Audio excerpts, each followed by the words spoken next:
move on to item 3, a moment of silence for our fallen soldiers and citizens. And I'd just like to recognize that this past weekend we participated in Remembrance Day and remembered those who lost their lives and also those who fought for our freedom. Today, I would like to also recognize those soldiers and citizens, including the children, who have lost their lives or are suffering regarding the current war in Ukraine and Russia and the conflict between Israel and the Hamas. I would also encourage Canadians who live here at home to communicate with their others instead of causing grief to the innocent who are just doing their everyday business.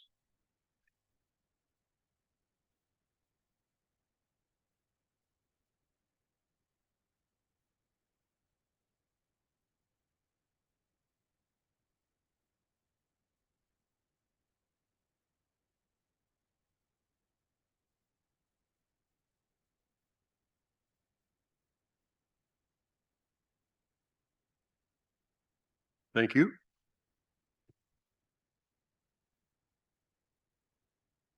Item 4, disclosure of pecuniary interest or general nature thereof. Deputy Mayor Stover. Deputy or Mayor Logal, I have a declaration to declare at this time. It has to do with agenda item number 18, and it is number 8 on the closed agenda.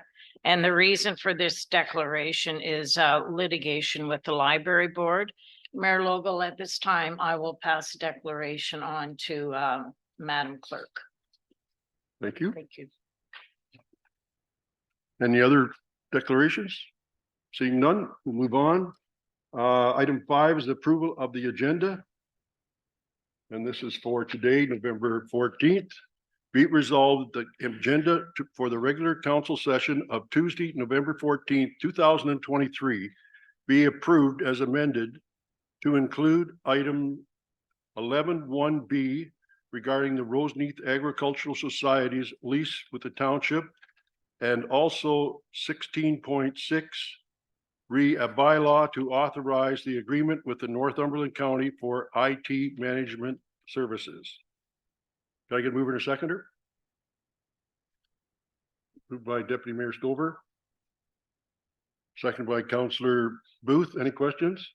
Deputy Mayor? Mayor Logal, I have it down that is 16.4. Am I mistaken? We'll just check on that. Thank you.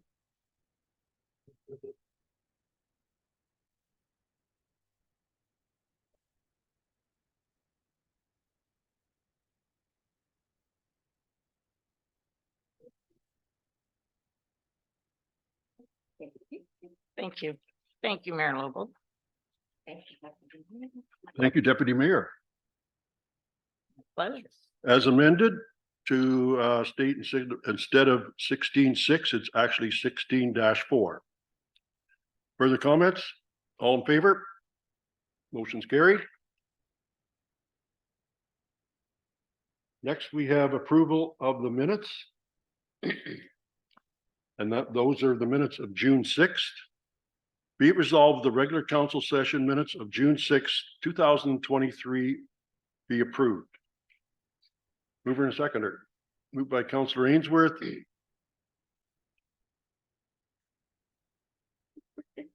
Seconded by Councillor Booth. Any Councillor Ainsworth, go ahead. Yes, through you, Mayor Logal. I just have a question about the Article 12.5 for the Public Works. The $44,280. Did we ever come to a conclusion where that was going to come from? And it's never been brought back to us. What's it referring? What's in reference It was to? the overage for one of the trucks that was being purchased. Okay, So that was for a snow removal truck. Yeah. Sander, a big truck. Okay, and it was. And we had turned it down at the meeting and sent it back to Brian to find out where he could get it out of his budget, but we've never heard anything else about it. Nicole, do you have a comment on that?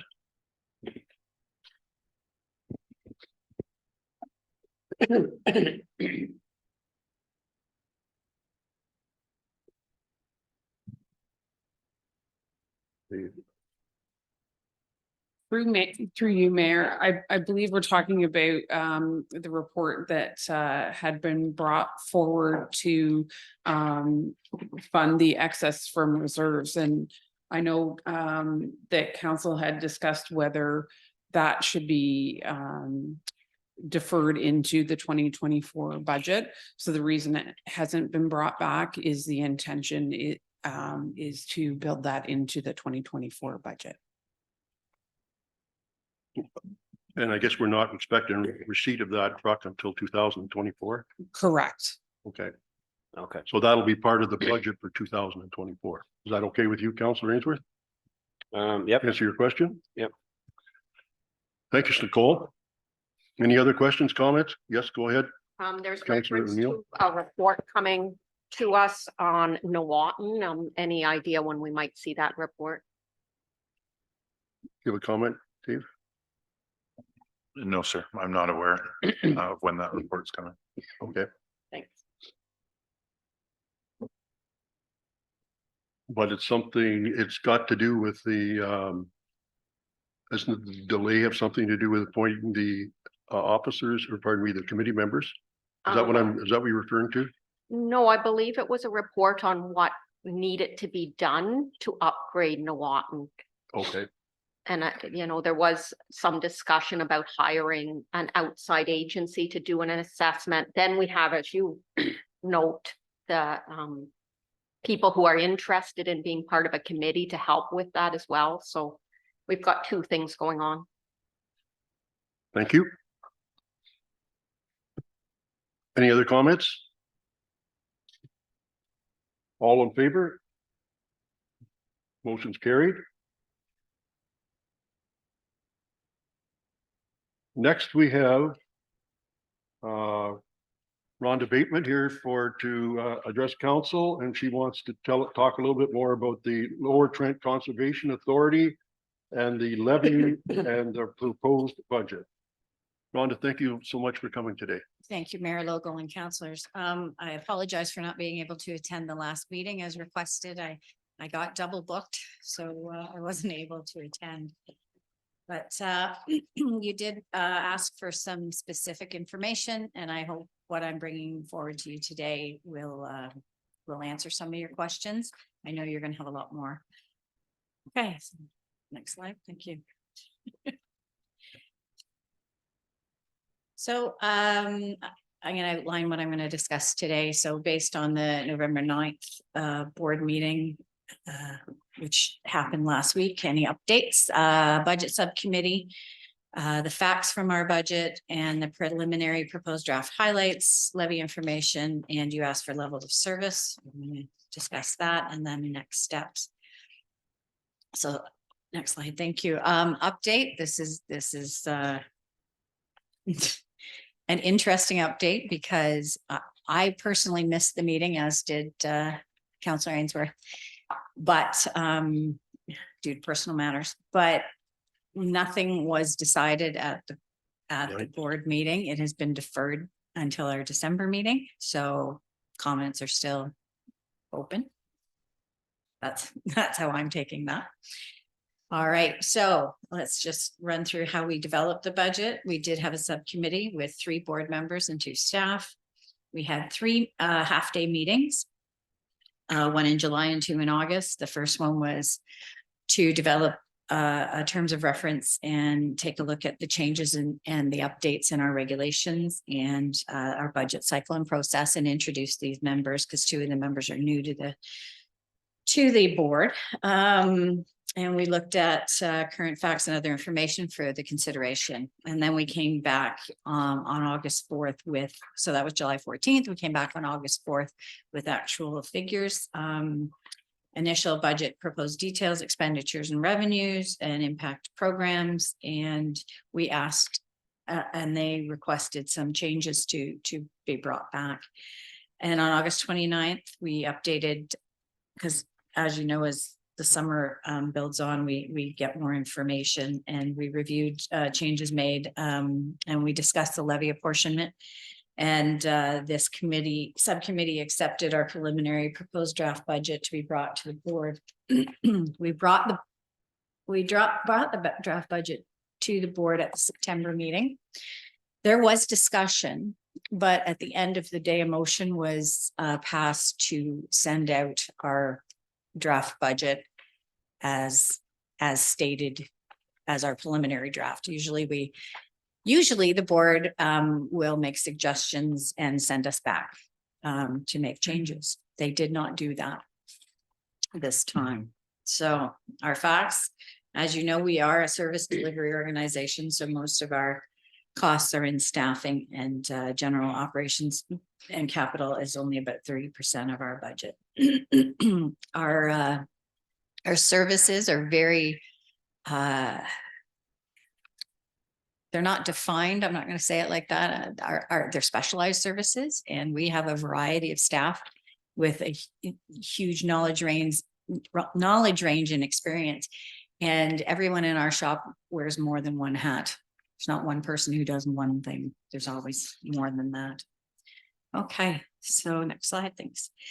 So we looked at, when we were developing the budget, the consumer price index was at 5.03 from August of 2022 to July of 2023. We actually, when we did the budget, we looked at CPI was at 4.95. So that's what's actually in our budget. There is a minimum wage increase coming. The new 2024 CPP enhancement, and OMERS enrollment, which we're all facing, to non-continuous full-time staff members have to be offered. So we have to we have to budget for that. And we did have at least one student who took advantage of that this year. So here's our proposed budget with operating and capital. Our capital budget, when you're looking at it there, our capital levy has not changed. Just want that to be known. Although our capital spending is listed there, our capital budget is still at $98,000 a year. So that's not changing. We're finally building up some reserves to be able to buy things. We're looking at new cloud systems, computers, a truck, tractor loader, repairs to a pavilion, that sort of thing. Next. So there's some highlights of our budget expenditures and why the budget is so high. And this is only the capital budget. Sorry, the operations budget for Category 1 services. We have been using surplus for the past, since I started. The surplus has been built into the budget. I shouldn't say that. When I started, put no surplus in the budget. We have been having large surpluses, so we've been utilizing them and putting some in reserve, and the rest have been used for staffing and special projects. Every year I come to the board with a large preliminary draft budget figure because we've been using surplus, and it's not a sustainable way of financing a budget. We recognize that as staff, but every year the board cuts us down. Our first preliminary draft budget last year was 34%. It got cut to, I think, 6%. So the expenses are still there. Our revenue this year, I'll talk about that in a bit, but our revenue has gone down because we overestimated at the request of the board for our planning and regulation services. So we are asking this year to increase our positions, our staffing positions by 2.25%. And that is what has been normally drawn from surplus. So to maintain our level of service, we need these staff, and we need to not pull them out of surplus anymore. They need to come from levy. Our operations overall have gone up about 11.8%. That includes the CPI. And we have, we're modernizing our IT services because we were pretty much back in the dark ages. We finally got Starlink.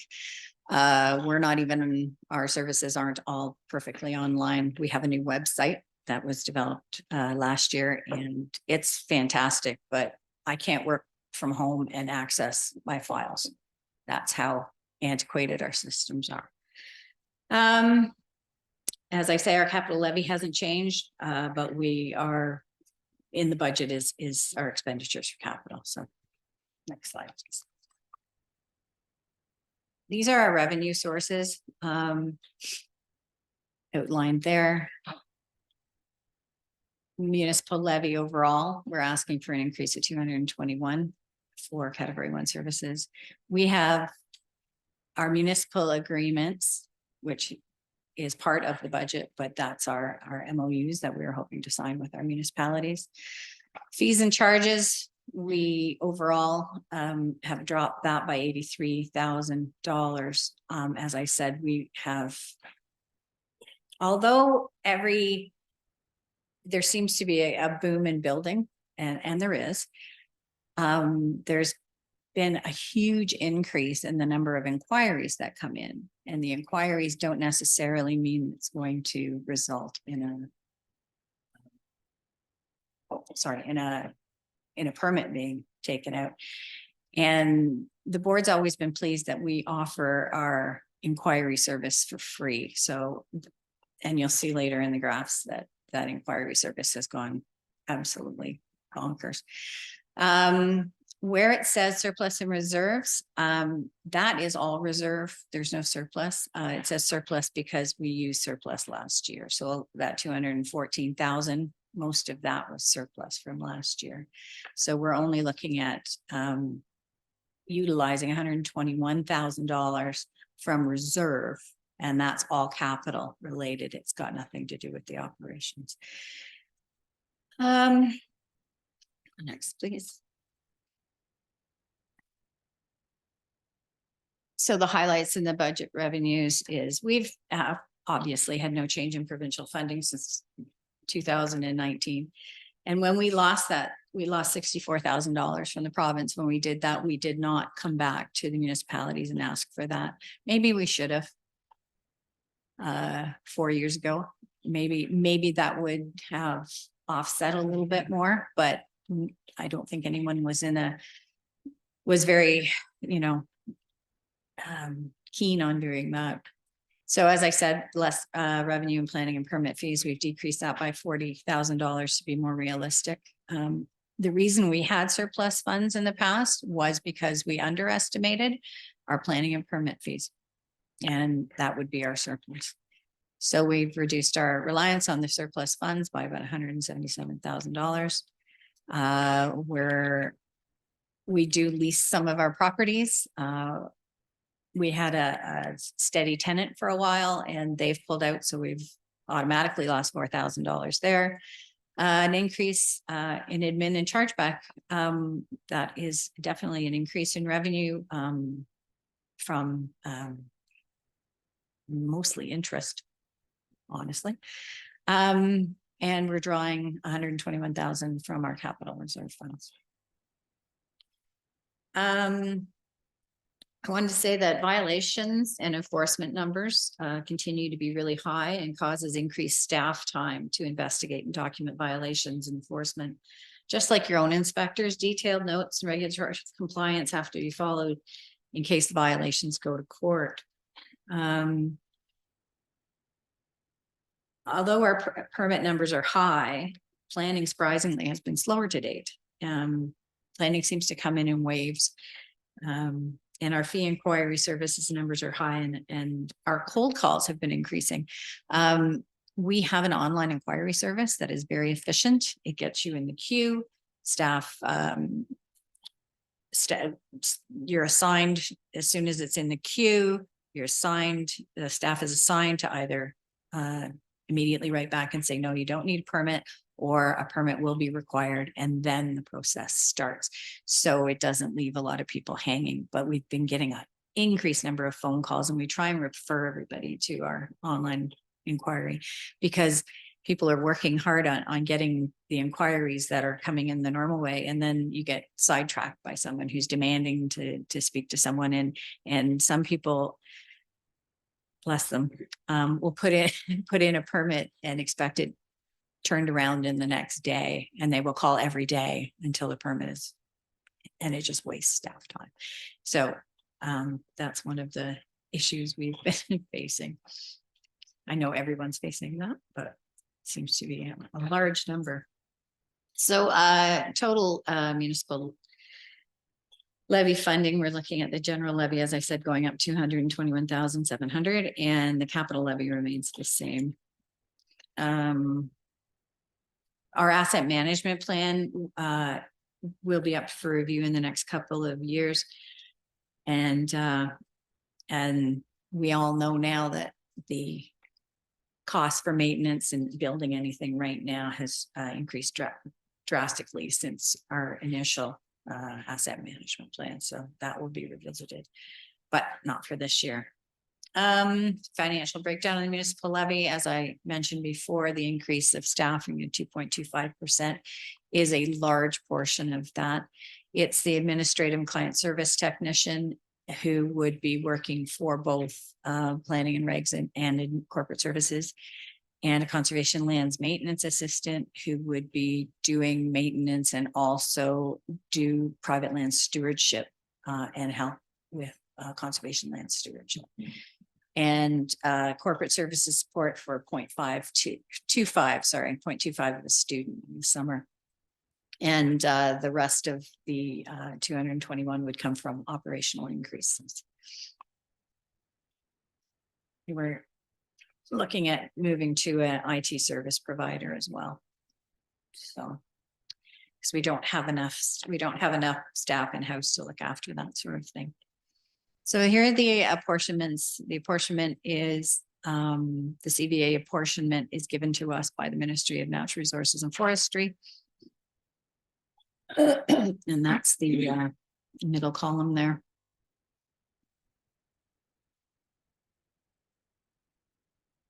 And we follow that apportionment for our schedule or our category 1 services and our category 3 services as their watershed wide programs. And I know you were talking about the levy information over the past few years. So operationally, we've had modest increases over the years. The only years that were increased drastically were the capital levy when we introduced it in 2021.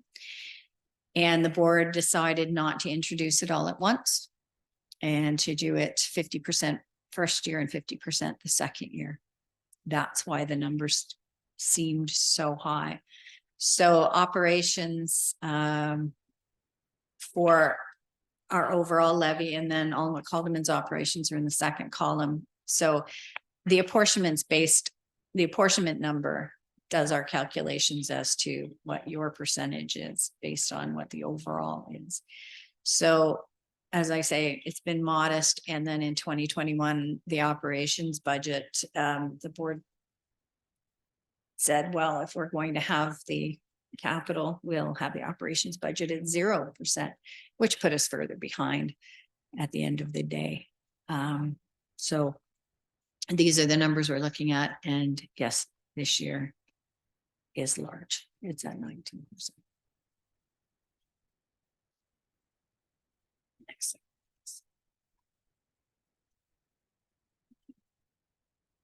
So I did a quick calculation because you were asking what the price per household is. We don't have those figures, but we do have it for $100,000 modified current value assessment.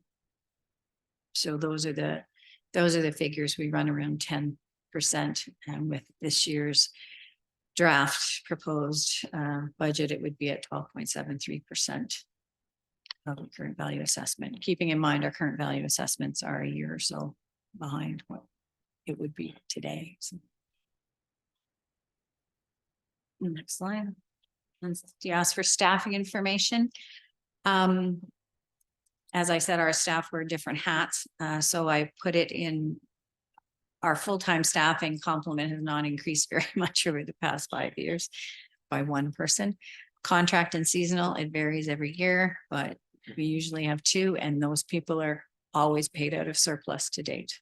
That's where some of these positions are coming in. Students vary from year to year, and there's that big blanket COVID, because the first year of COVID, we couldn't get any staff. Or I shouldn't say we couldn't get any students. We couldn't get any supervisors for students. We were dealing with COVID, so we had a student-free year. And we have a lot of student placements. It doesn't look like a lot, but over the course of a year, I don't think it includes all of our high school students. We get placements from university, college, and high school who come in, even if it's 2 weeks. It wouldn't be on that if it's 2 weeks, but most of them are anywhere from 6 to 8 weeks or 2 weeks, as I say. And then we have staffing that is not levy. So our BQ RAP program and the Drinking Water Source Protection Program, and up till now, our youth education program are all non-levy staff. And those are FTEs. So that includes short-term contracts in there as well. Next, please. So I wanted to show you, this is graph. These are our numbers from 2000 to 2022. And these are our inquiry numbers. You can tell that in 2000 and when was it? 2000, since 2015. I think that's when we went online with our inquiry service form. So you can see our inquiries are shooting up high, and we've just started in the last quarter to use our cold calls as inquiry numbers as well, because they do add staff time and energy. So you can see. As far as Alma Calderman, 12% of the general inquiries since 2023 are for Alma Calderman. I know you wanted some service numbers. Next one, please. These are our planning and permit files. And the permits are orange. You can see they're growing drastically, and planning, it goes up and down. It's never consistent. However, they are higher than they were in the early 2000s, but not as high as they were in 2005. But there was a lot less work to do in 2005 with planning than there is now. And as far as our planning files, Alma Calderman is 20% of our planning files and 10% of our permit files. And next one, legal requests and enforcement. They are going up. Legal requests, they vary year to year, but enforcement has been going up since, I'm going to say since COVID for sure. But we have our regulations since 2006, that the graph starts for that on 2006. It told us what we could do, or what our means were with enforcement files. So and they have been increasing over the years. We had one dip in about 2017. Yeah, 2017 was a bit of a dip, but those numbers include going, the enforcement files can be, it's not just violations, they're enforcement. So they've gone past the violation stage. If someone hasn't wanted to play ball, some of these go to court. Some of them finally get resolved without having to go to court. The court has been a factor in our existence for the past few years. Alma Calderman has 15% of the enforcement files in the watershed, and legal requests come in from outside of the municipal realm, and fees are applied, so there's no levy with that for the most part. And next slide, please. So next steps, as I said earlier, we're waiting for board direction. We did not receive any at our November meeting. The board did not choose to cut any programs. They did not choose to, at this point, they did not choose to send us back with changes. So whether they do so, that's up to them. But so we're sitting at status quo from where we were last week. So I don't know what to say. I know they had a lot of discussion on it. As I said, I wasn't there, so I'm not sure exactly what was said, but I know that there's a lot of discussion with the category 1 levy and the category 2 and 3 memorandums of understanding to be signed as well. So, Thank you, Rhonda. thank you. Good explanation. Oh.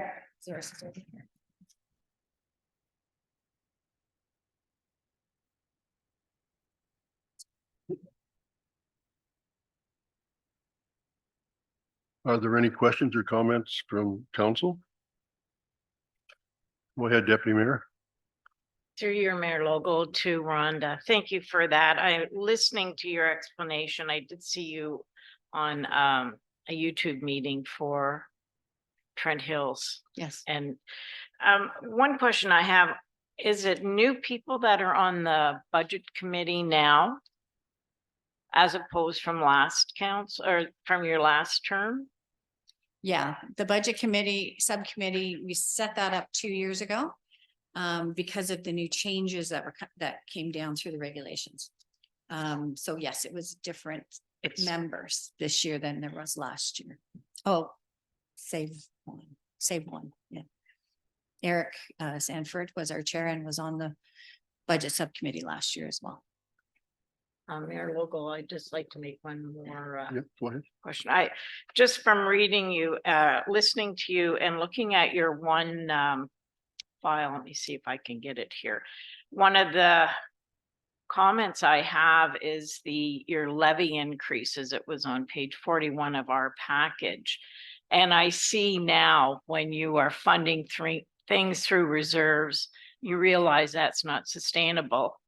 But it would appear maybe that the last board didn't realize maybe the difficulties doing that would come to where we are today, because I'm looking at your increases and that it's not realistic, that from what I can see there. So I see why you're in the position you are now. Thank you. Thank you. I'll just make a quick comment to carry on with what Joan has said. Yeah, if you're taking out of reserves to pay for daily operations, you're going to run into trouble eventually. And I think you realize that. Oh, I was well aware, and we weren't taking it out of reserves. Even worse, we were taking it as surplus. That's this vagarity every year. If it's there, you can, and we've applied it to surplus, which is great to increase our ability to have reserves for conservation lands, for computers, for buildings, all that stuff. But what's left over and applying it to a position or to a service is definitely not a sustainable way to go. If I can, I'll get to Mary Catherine in a second. The FTEs that you're talking about, the 2.25. Yep. Is that additional people that are ones that are working today, or has that been paid out of surplus? It's going to be additional. Now I say that partially. So we have someone in conservation lands currently who's at a point, ideally a 0.8 is what we like to have them at. So what we wanted to do is, and it's not that individual, it's the position, have a 0.8, and the rest of that 0.2 would be for the stewardship side of our programming, so that the person is available during the high season, the 8 months of the high season. And then in the wintertime, we'd look at doing all the stewardship stuff on the side, not all of it, but some of it. Because we also have someone who does conservation land stewardship as well, on the side, you know, as a portion of what they do, so. Okay, thank you. Mary Catherine? First, I very much appreciate your information. I especially like to know the cost per 100,000 of the current market value, because that allows me to understand the implications on for each household that we're serving. You're going to be followed by a climate change presentation from the health unit. Is climate change impacting? You covered a lot of the requests, but is climate change a driver in the increase in inquiries and that type of thing?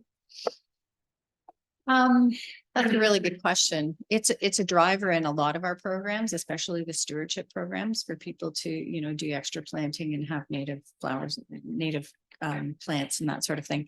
It is a driver in our flood and drought programs. And but as far as inquiries, it's based on our legislation.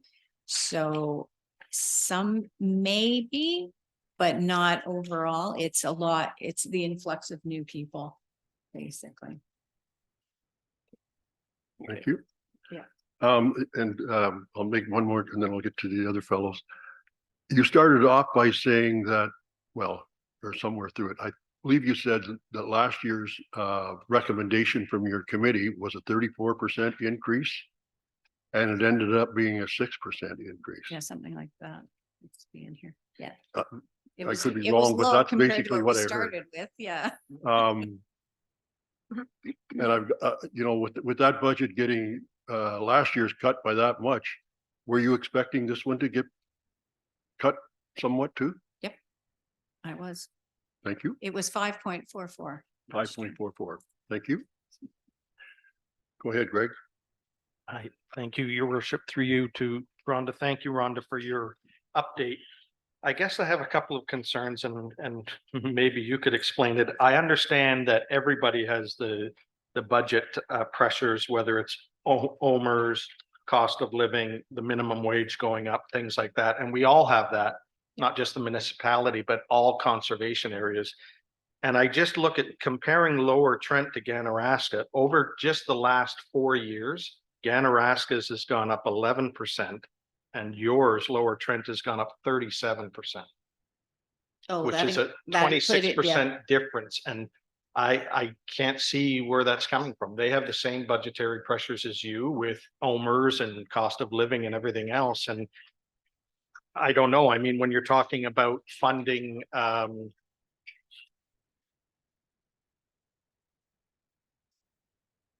when you're talking about funding positions and that, maybe the board should be looking at those positions that were funded from surplus. I don't think this is the year that you should be looking at making them full-time. That's $177,000 hit, right? Mhm. So I guess, I don't know whether you can explain what would be the difference in just the last 4 years of 26% difference in. I can. And that's not our operational budget. That was our capital. The addition of our capital made that difference. So we asked for, over 2 years, we asked for over $10,000 only for that. So that's where that extra increase comes from. Because Ganaraska already had their asset management in place during that time. We were introducing ours. So that's where the large difference lies. And we all have different revenue streams. And Ganaraska's, I can't comment on theirs. I can comment on Quinte Conservation. Their revenue stream is way higher than ours. They have a huge, much bigger population. They charge for access to their facilities and conservation areas. I believe Ganaraska does to some extent charge. We aren't doing that. Our board is, well, logistically, it would be very difficult for us to do that because most of our conservation areas have more than one entrance.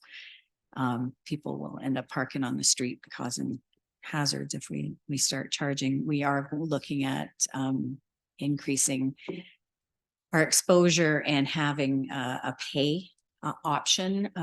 Like we had collection boxes, but that doesn't work. So, you know, a scan and donate kind of thing is where we're heading right now. Hopefully we'll increase our revenue in that, but I don't think it would ever increase to the point where we break even on conservation lands by a long shot. But to help with the maintenance, that helps to bring the levy down, because we do try and do it that way. Okay, thank you. Mike? Ronnie, can you just kind of give us a bit of information on the category 1, 2, and 3? So the 19% of it all together, there was concern that category 2, category 3 will extra. It is. It is extra. Yep. So what we did was calculate the absolute cost of all our programs based on wages and expenses. So the hit is a lot larger overall. It's almost 50%. I did calculate it. I'd like to say though, the category 2, the source protection, education and outreach, and the source protection risk management official position, those calculations hadn't gone up since 2016. So all we're asking for with those 2 under category 2 is $483. And those are mandated for those 2 things are mandated under the source protection plan for the municipality to have. Youth education. Oh, that's a good point. Thank you. Youth education has been funded through donation up to date. And we're getting to the point now, our donations, you know, are dwindling for not just for the program. We have some standard, regular, wonderful donators to the youth education system program, but it's not enough over time to keep that position as a whole position. So what we're asking for is to not get caught later and have the 0.5 of that position added to the MOU. And we have enough in reserve for youth for all the expenses that go with that program for a few years. So all we're asking for is that. It seems like a lot, but that's $4,000. Our monitoring program has been enhanced since 2018, and I should have brought my slide regarding that. That is the largest output because of all the sampling that we're doing. It has to go to the labs for testing and stuff. So that's where those expenses come from. And stewardship and outreach, again, we're asking for 0.2 of an individual, and we do have some revenue generated through those programs through our native plant sales and charging folks for site visits to help that position stay in the black. So. Thank you. Any further questions? I have a resolution prepared.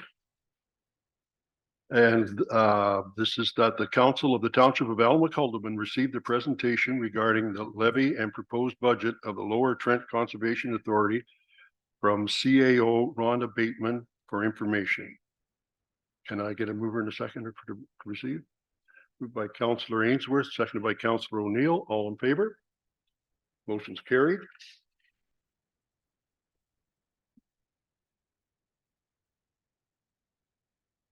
And I have another one. Yeah, okay. Whereas the Council of the Township of Alma have considered the information from the Lower Trent Conservation Authority regarding the organization's levy and proposed budget. And this is basically open for discussion, but be it resolved, the council direct the acting CAO to advise the Lower Trent Conservation Authority that. If it's open for discussion. Go ahead, Mike. I think with I sit on board that we you allow me to get back to the board, but we can just discuss with the board. I think we did the issues that we have with the budget and, back with the resolution to the.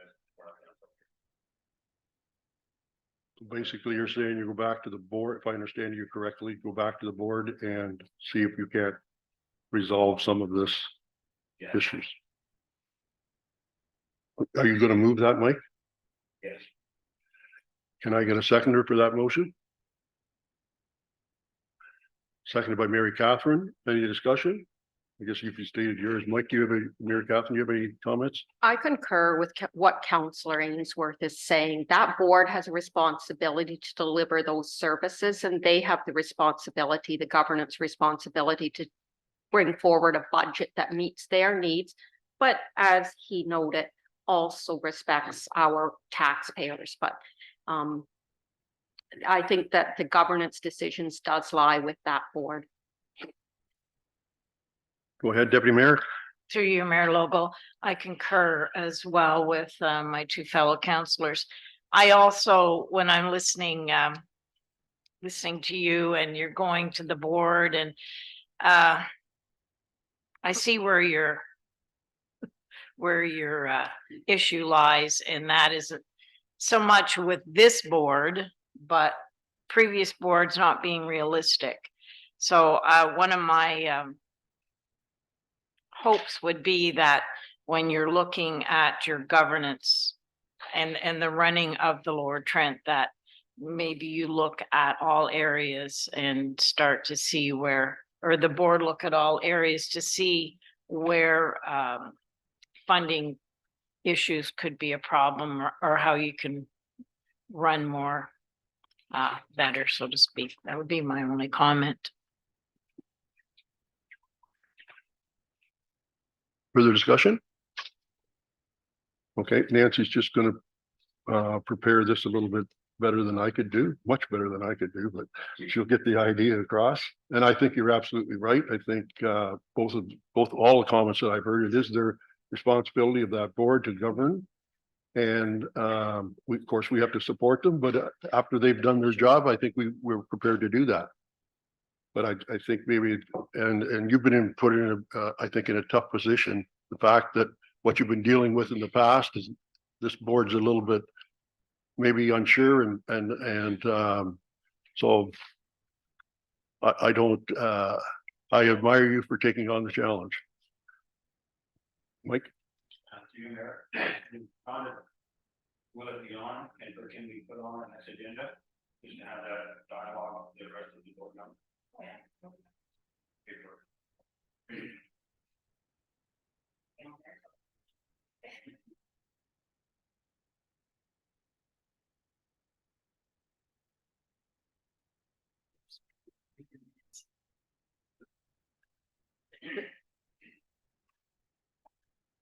Take the time to, you do take the time to write clearly so I can read it. But I know you do that anyways.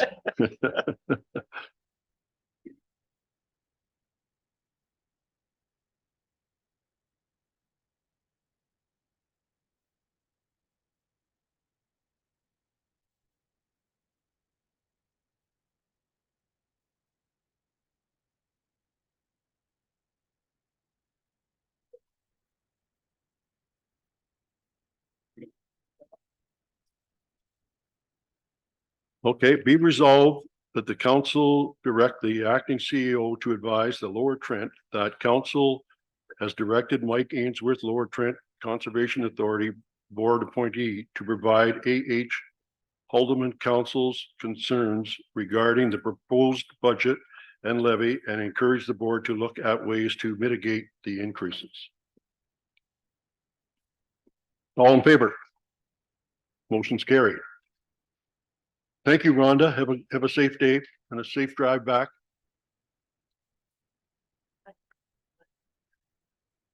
Oh, did we not?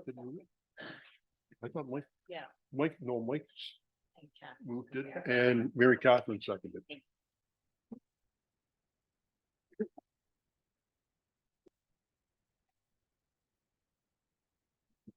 Thanks, Rhonda. Okay, next we have climate change health vulnerability assessment. And Susan, I'm not sure if I've got your last name correct, but I'll try it. Casey? Not too bad. It's Shikazi. Shikazi, okay. Thank you so much. And Sue's responsibility at the HKPR is the health promoter, and we're welcome you to council. Thank you for coming. Well, thank you so much for the opportunity. I will share my screen to bring my presentation up. Let me see. Oops.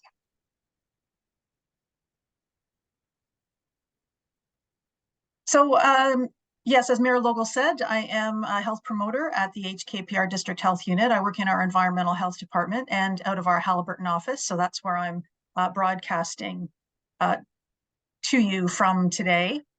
And so I'm here to talk to you about our work at HKPR related to climate change and health. So I'll talk a little bit about the climate health connection, the work we're doing on vulnerability and adaptation, a little bit about vulnerability, what climate change and health looks like within our district, a little bit about adaptation and what's coming next. So the climate health connection at a global level, there are many global organizations that are recognizing the connection between climate change and health. Often climate change is framed as an environmental issue, but if you are connected to the environment at all, you'll know that what affects the environment also affects us as humans. And there is more and more research that's emerging, showing a direct line between climate change and its impact on human health around the globe. So in 2022, our Chief Public Health Officer in Canada, Dr. Theresa Tam, she releases a report each year that talks about the state of public health in Canada. And her report in 2022 focused on public health's role in relation to climate change, identifying that climate change not only threatens the planet, but it also is a threat to human health, in particular related to issues of health equity, that there are some people who are more likely to be impacted than others. At an Ontario level, the Ontario Public Health Standards direct the work of public health, and there is some explicit direction that our boards of health, and therefore our staff, will assess the health impacts of climate change to our population and monitor the impacts throughout our district. And at a local level, what that means and what that looks like is developing a climate health vulnerability and adaptation assessment and carrying out that work. Because although climate change is a global issue, it's at a local level that we feel its impacts, and it's therefore at a local level that we can adapt and do what we can to protect ourselves from the health impacts of climate change. So we have completed a health vulnerability assessment, phase 1, and there's an executive summary copy in your council package. And what we did was we looked at 6 climate hazards, climate impacted hazards that are identified in the literature as having an impact on people's health. So we have, first of all, extreme temperatures, that's both heat and cold. Extreme weather and natural events, that would include things like severe winter storms, wind events, hail, and also the sort of accompanying things that are impacted by that. So flooding, drought, wildfires, those kinds of things that are related to extreme weather. Vector-borne diseases, and that includes both Lyme disease and West Nile virus, as well as looking at some other emerging diseases that are transmitted by insects. Food and water safety, air quality, and exposure to ultraviolet radiation. So those are the hazards that we looked at in the assessment. So we wanted, through this phase 1 assessment, to understand the current situation, and that includes who's most at risk, who's most vulnerable, because it is called a vulnerability assessment. Looked at past, current, and future climate data. So there's some really great online resources that enabled us to look at and get climate projection data specific to our district related to a number of indicators. We looked at the current burden of illness And then we put those two things together and we looked at, all right, so if we know that the climate is projected to change in these ways, what does that mean about the future health impacts that we can expect? We also looked at programs at the health unit and in the community that contribute to building adaptive capacity. So just a little bit about vulnerability, because it is called a vulnerability assessment. What makes people more at risk to the health impacts of climate change? So it's really a function of three things: exposure, sensitivity, and adaptive capacity. So sensitivity are individual conditions that put someone more at risk. So that could be things like age or pre-existing health conditions. We know that those who are older and those who are younger, young children and infants, for example, are more at risk to something like extreme heat. People with pre-existing health conditions, things like heart conditions or breathing conditions, identified mental health conditions, all more sensitive to all those climate hazards that you saw on that earlier slide. When it comes to exposure, this is the sort of conditions under which a person lives. So those can be broken down in a few different ways. One is physical. So it's both the outdoor and the indoor environment where someone lives, works, plays. So for example, outdoor workers or people who do a lot of outdoor recreation are more likely to be exposed to those climate hazards. The communities in which we live also impact this. So if you think about places where there are not a lot of trees, so there's not a lot of shade, lots of pavement and concrete, much more likely to be impacted by extreme heat. And also the places where people live. So people who don't live in good housing, again, more exposed to things like extreme heat. And then there are social determinants of health that have an impact on the degree to which a person's exposed. So that's things like income, education, and employment. So you can see that there's a connection. If someone is living on a very limited income, they're likely to be living in not great housing, puts them more at greater risk of exposure. And then there's the big societal kinds of determinants of health as well, things like racism, discrimination, colonialism, gender, because again, we know that people who experience these kind of societal challenges are also at risk of poorer health and therefore at greater risk of exposure to the health risks of climate change. So the third part of the equation is adaptive capacity. And so that's really where our focus is how do we increase the adaptive capacity of people who are more at risk so that we address some of these sensitivity and exposure concerns.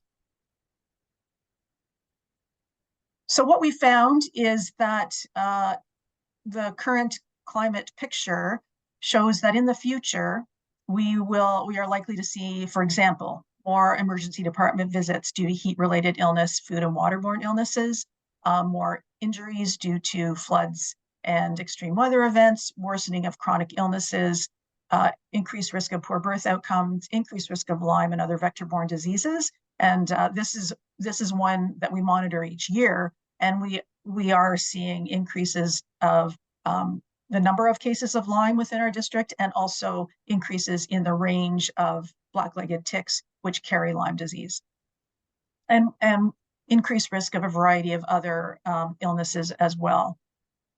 So all this to say, we need to both address the climate situation and do what we need to do to reduce our greenhouse gas emissions, and we also need to address building adaptive capacity. So the good news is that the HKPR and our work already contributes to adaptation. So for example, I mentioned we do regular monitoring and surveillance of ticks and also mosquitoes that carry West Nile virus. We test recreational water, so beaches, because they're often at risk when there's extreme precipitation events, for example. Public outreach education and skill building is a really big part of our work, and also emergency planning. And so those are all actions that we do that kind of address the immediate risk to people and their health related to climate change. And we also do a lot of work that is more upstream or addressing those more societal and social determinants of health. So that includes things like advocating for healthy policy, and work we do related to poverty reduction. We also know that we can't do this work alone, that climate health action does require collaboration across many sectors, which of course includes municipalities. It does require, however, that people are aware of the link between climate change and health, which means that we have a role in public health to communicate that, which is part of the reason that I'm speaking to you today. In terms of our collaboration with municipalities, we already have really good relationships and collaborate on with our municipalities in a variety of different ways. So for example, I've been connected with a number of municipalities on their climate change plans, providing a health perspective. We have staff who provide input from a health perspective on land use planning policies and also transportation planning. We have an emergency management coordinator who works with municipalities on planning and preparedness. We collaborate with municipalities and other partners on poverty reduction and agriculture and food initiatives, and also around education and awareness raising.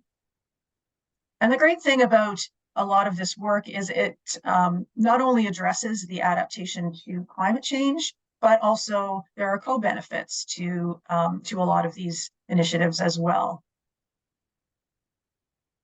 So the next steps, increasing awareness. So that's doing presentations like to municipalities like yourselves. So thanks for that opportunity. And the other thing I'm doing is continuing to work with community partners to strengthen those relationships. This work was put on hold for about 2.5 years due to the pandemic. So I got reassigned to COVID work. So it's just really this year that I've been able to get back to that, which is a really great thing. And so what I'm working on now is a phase 2 report, which is the adaptation piece. So building on what we know about who's at risk, what do we need to do as a health unit, and how do we work with community partners in order to strengthen adaptation. So this is just a very rough timeline, aiming to have a draft report probably early next year. I think I was a little bit ambitious in identifying the December, but on an ongoing basis, doing community partner engagement, sharing information, doing some knowledge sharing about what we're in the process of working on. So what can you do?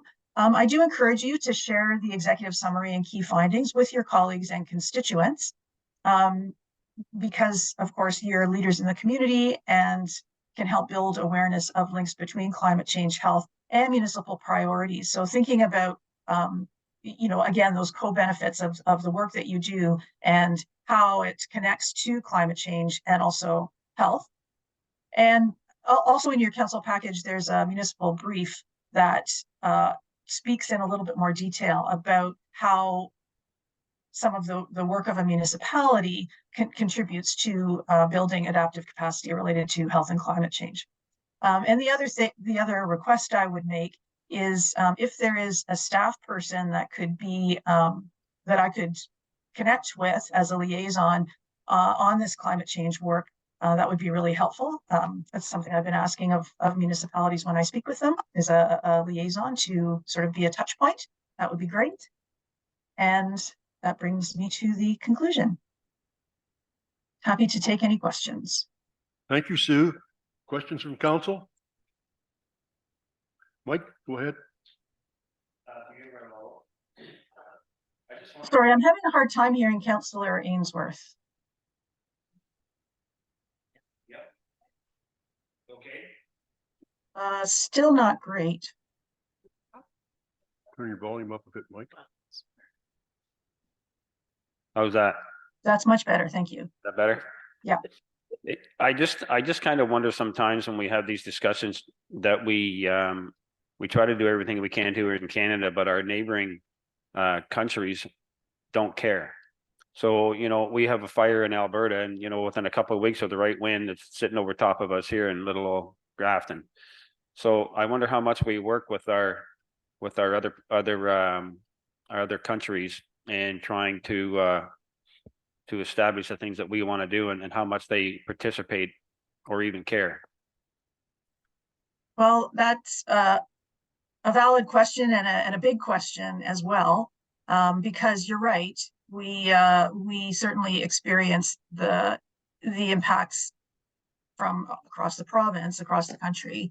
I would say that the work that we're doing is focusing on, given, for example, this past summer, we saw the smoke from within the province and also from Western Canada. So recognizing that was a first for us to have to issue smoke alerts, and it's quite likely that those are going to, we're going to continue to see those in the future. What do we need to do in order to ensure that the health of our population is as protected, and that people are ready and understand how to keep themselves and their families safe and healthy? So, it's a small, granted, a small piece of the bigger climate change puzzle. But our focus is really on protecting the health of our local population. And I would say that one of the things that I'm thinking about as well in this adaptation work is, what is public health's role related to the bigger climate change, the bigger question of climate change as a threat to the planet and to human health. Thank you. Any further questions? Mary Catherine, go ahead. First, a comment. I really appreciate this presentation because this is such an important issue for all of us. And I especially appreciate the briefing notes that are specific to what our municipality can do. That's the level of information that is going to help us. And your comment about the staff liaison, that resonates. I'm part of the Climate Caucus, and that's one of the things in municipalities that are seeing advancement. That's what they have. So. Thank you. Any further comments? Go ahead, Deputy Mayor Stover. Through you, Mayor Logal, to Sue. Just in listening to you, and as I read this presentation before the meeting today, within Alma-Coldeman and in Grafton in particular, we have different housing developments planned. I'm wondering where we could put this planning in the planning department. We take it back to the developers to say, what are you putting in your developments when you look at climate change, and that it needs to be taken into account. So I guess not necessarily for you, Sue, but maybe something to discuss with our planning department. Yeah, and if I could share an example from the CKL Halliburton Housing Corporation, who is, looking at building more affordable housing. One of the ways that they consider climate change is, for example, ensuring that all units are air conditioned or have heat pumps, because especially if they're multi-unit dwellings, multiple stories, people on the upper levels are more likely to be under threat of during an extreme heat event. So that's one thing. And also thinking about the building materials and ensuring, thinking about the life cycle of the construction. It needs to be, what they said was they need to think about that a little bit differently given climate change and the potential for extreme weather. So tornadoes, for example, how do they ensure that things are constructed in order to be resilient during an extreme weather event. So those are just a couple of examples. Thank you. Thank you. Okay, I have a resolution prepared that the Council of the Township of Alma-Coldeman received the presentation from Sue Shakowski, Halliburton, Kawartha, Pine Ridge District Health Unit regarding the climate change health vulnerability assessment for information. And I would think we might want to add something to the effect, and that considering Sue's request, that we give it to staff to have a liaison that can contact with her as required. Is that okay? Yep. Sure. So can I get a mover and a seconder for that? Moved by Deputy Mayor Stover, seconded by Councilor Ainsworth. Any further discussion? Great, Catherine? I'm just wondering, Mayor Logal, if it should go directly to staff or go through the strategic plan, but I'm sure the CAO will work that out where it needs to land, so. I think you're absolutely right. He'll handle it. All in favor? Carried. Thank you. Well, thank you so much. I Yes, appreciate the opportunity. Well, thank you so much for giving us your presentation. It's always interesting to hear about climate change and the challenges that we have ahead of us. Thank you. Have a great day. Yes, you too.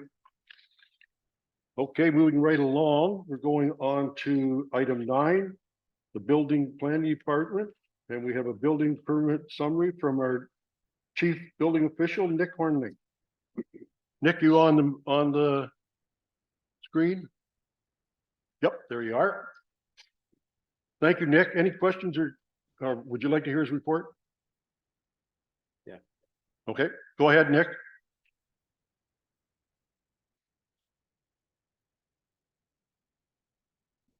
You hear us, Nick? I can hear you, yeah. Okay, go ahead, please. Yeah, not too much change from the months past. Lots of applications coming in. Doing as many inspections as we can get done, as much plan review as we can do. Yeah. It's still fairly busy, still dealing with the backlog from when I started. Thank you. Any more specific questions or comments for Nick? Go ahead, Mike. Through you, Mayor Lobo. Nick, I've asked this question actually before you took over your job, so I'll ask it again. When I drive out through the municipality and stuff, I see things happening, but I don't see any permits being posted. It would be nice if we knew what was going on, if we can.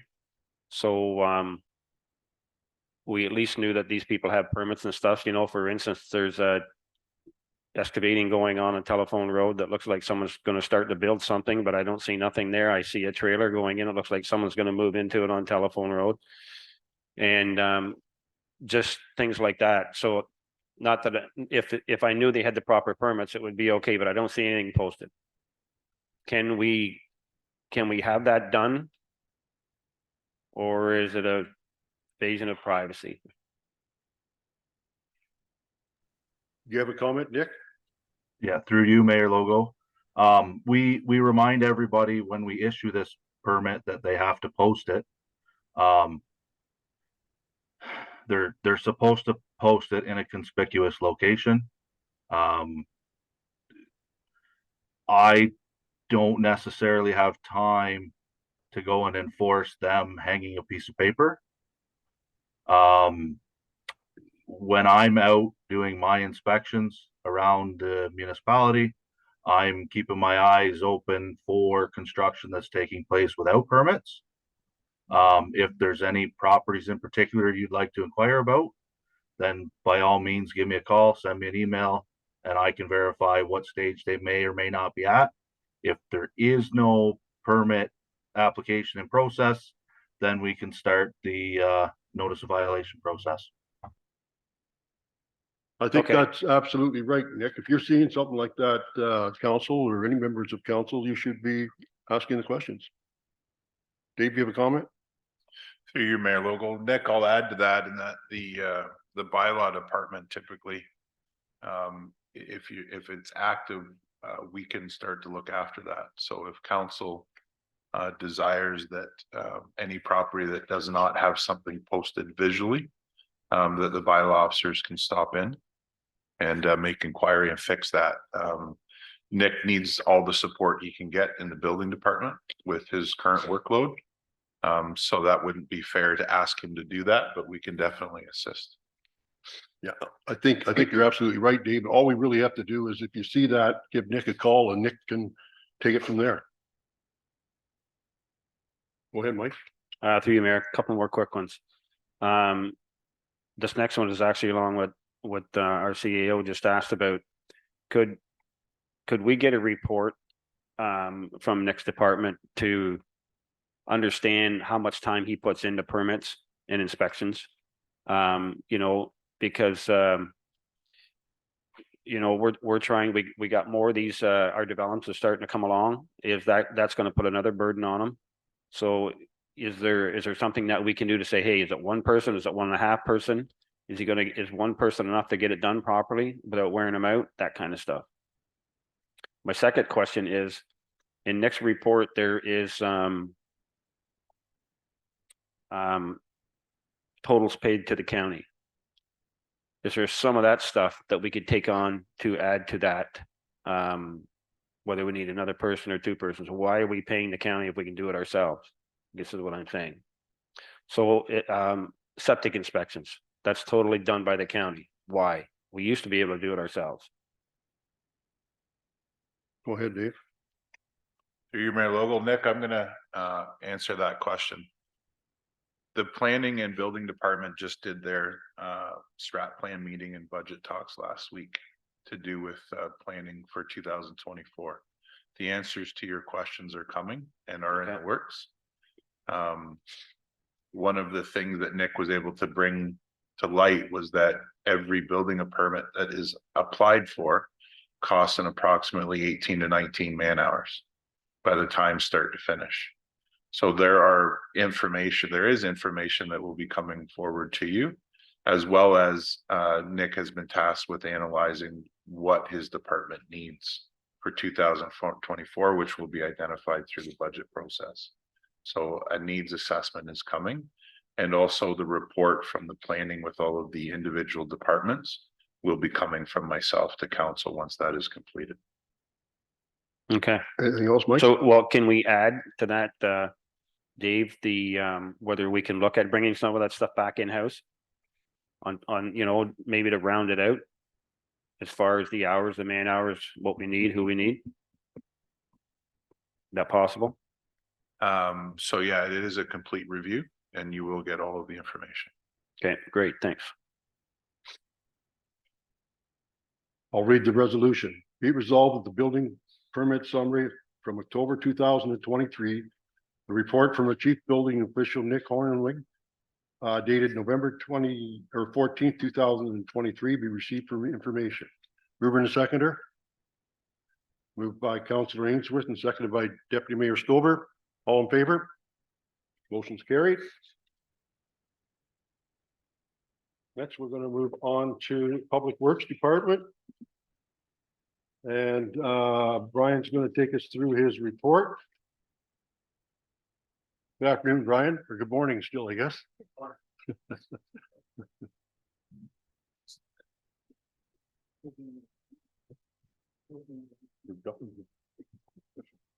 Go ahead, Brian. Good morning, Mayor Logal, members of council. You have before you the Public Works Departmental update. I'm sure you've all read it. I'm here to ask any questions in the report that you may have questions about or anything else within our department. So please feel free to ask. Go ahead, Mayor Council. Through you, Mayor Logal, I have 2 questions. Where are we with the roads needs study? The roads needs study is currently being completed right now. Most of the field work will be done by the end of the year.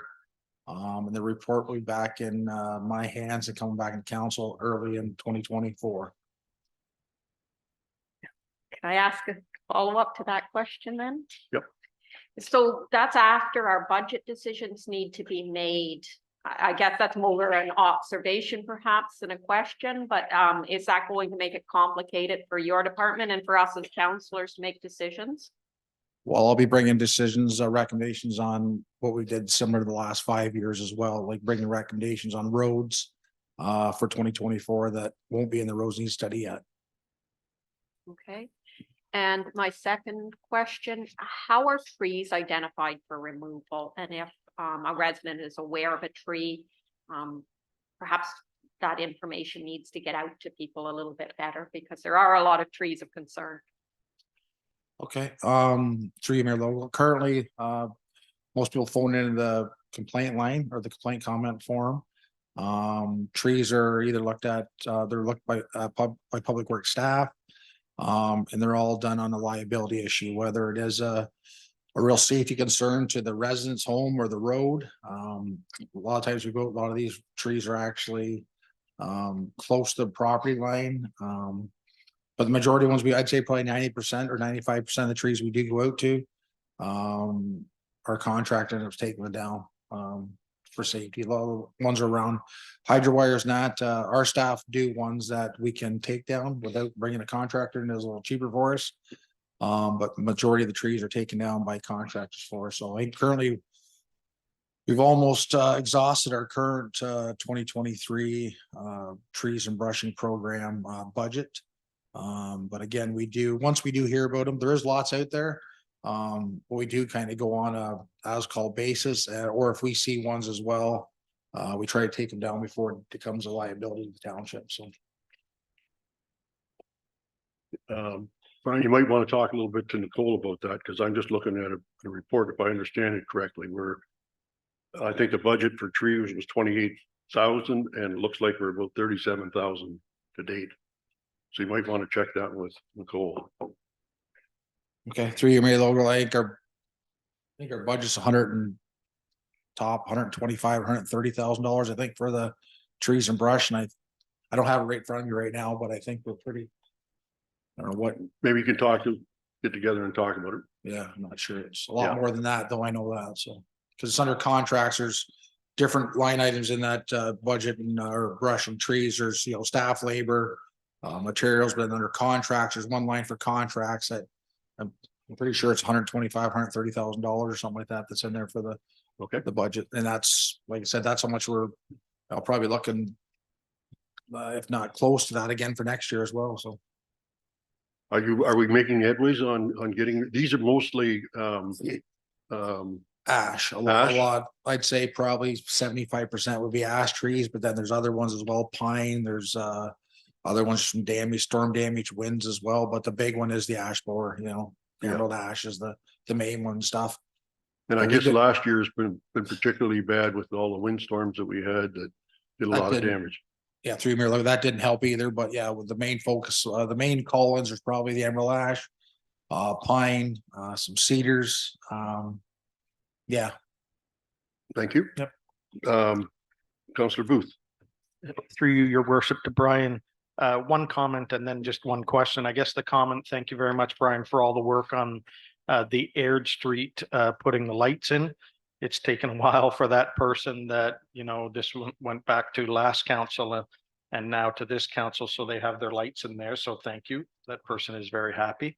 I guess my one question for you too is, I know it was brought up in the summer to all the councillors about, I think it's 1, 2, 3 drivers rest that we were looking at, hopefully getting in there and being able to ditch this year. Are they going to make it this fall to get in there and help that out with the flooding?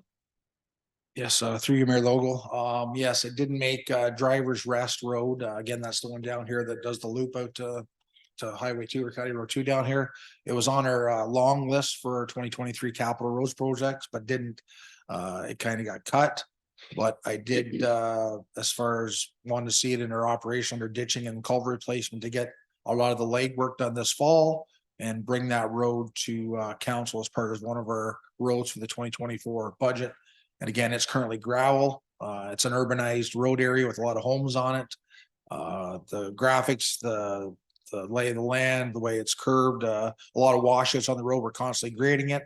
So again, that's a road that I'd like to see gone from gravel to similar to say Clitheroe Road and the McDonald or Division 3rd with the Everlife asphalt to pave it. But that'll be part of the 2024 budget process anyways. But to answer your question a little shorter, Councillor Booth, yes, we will be ditching. Locates were called in, I think 3 weeks ago, or maybe even a month ago.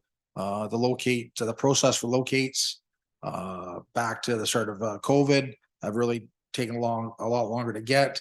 So it does, as far as our planning process on road projects, we got to be really proactive and get locates done earlier. It used to be 5 business days, you get a locate done. They are getting better. We're trying to get locates sent in 2 weeks prior to work.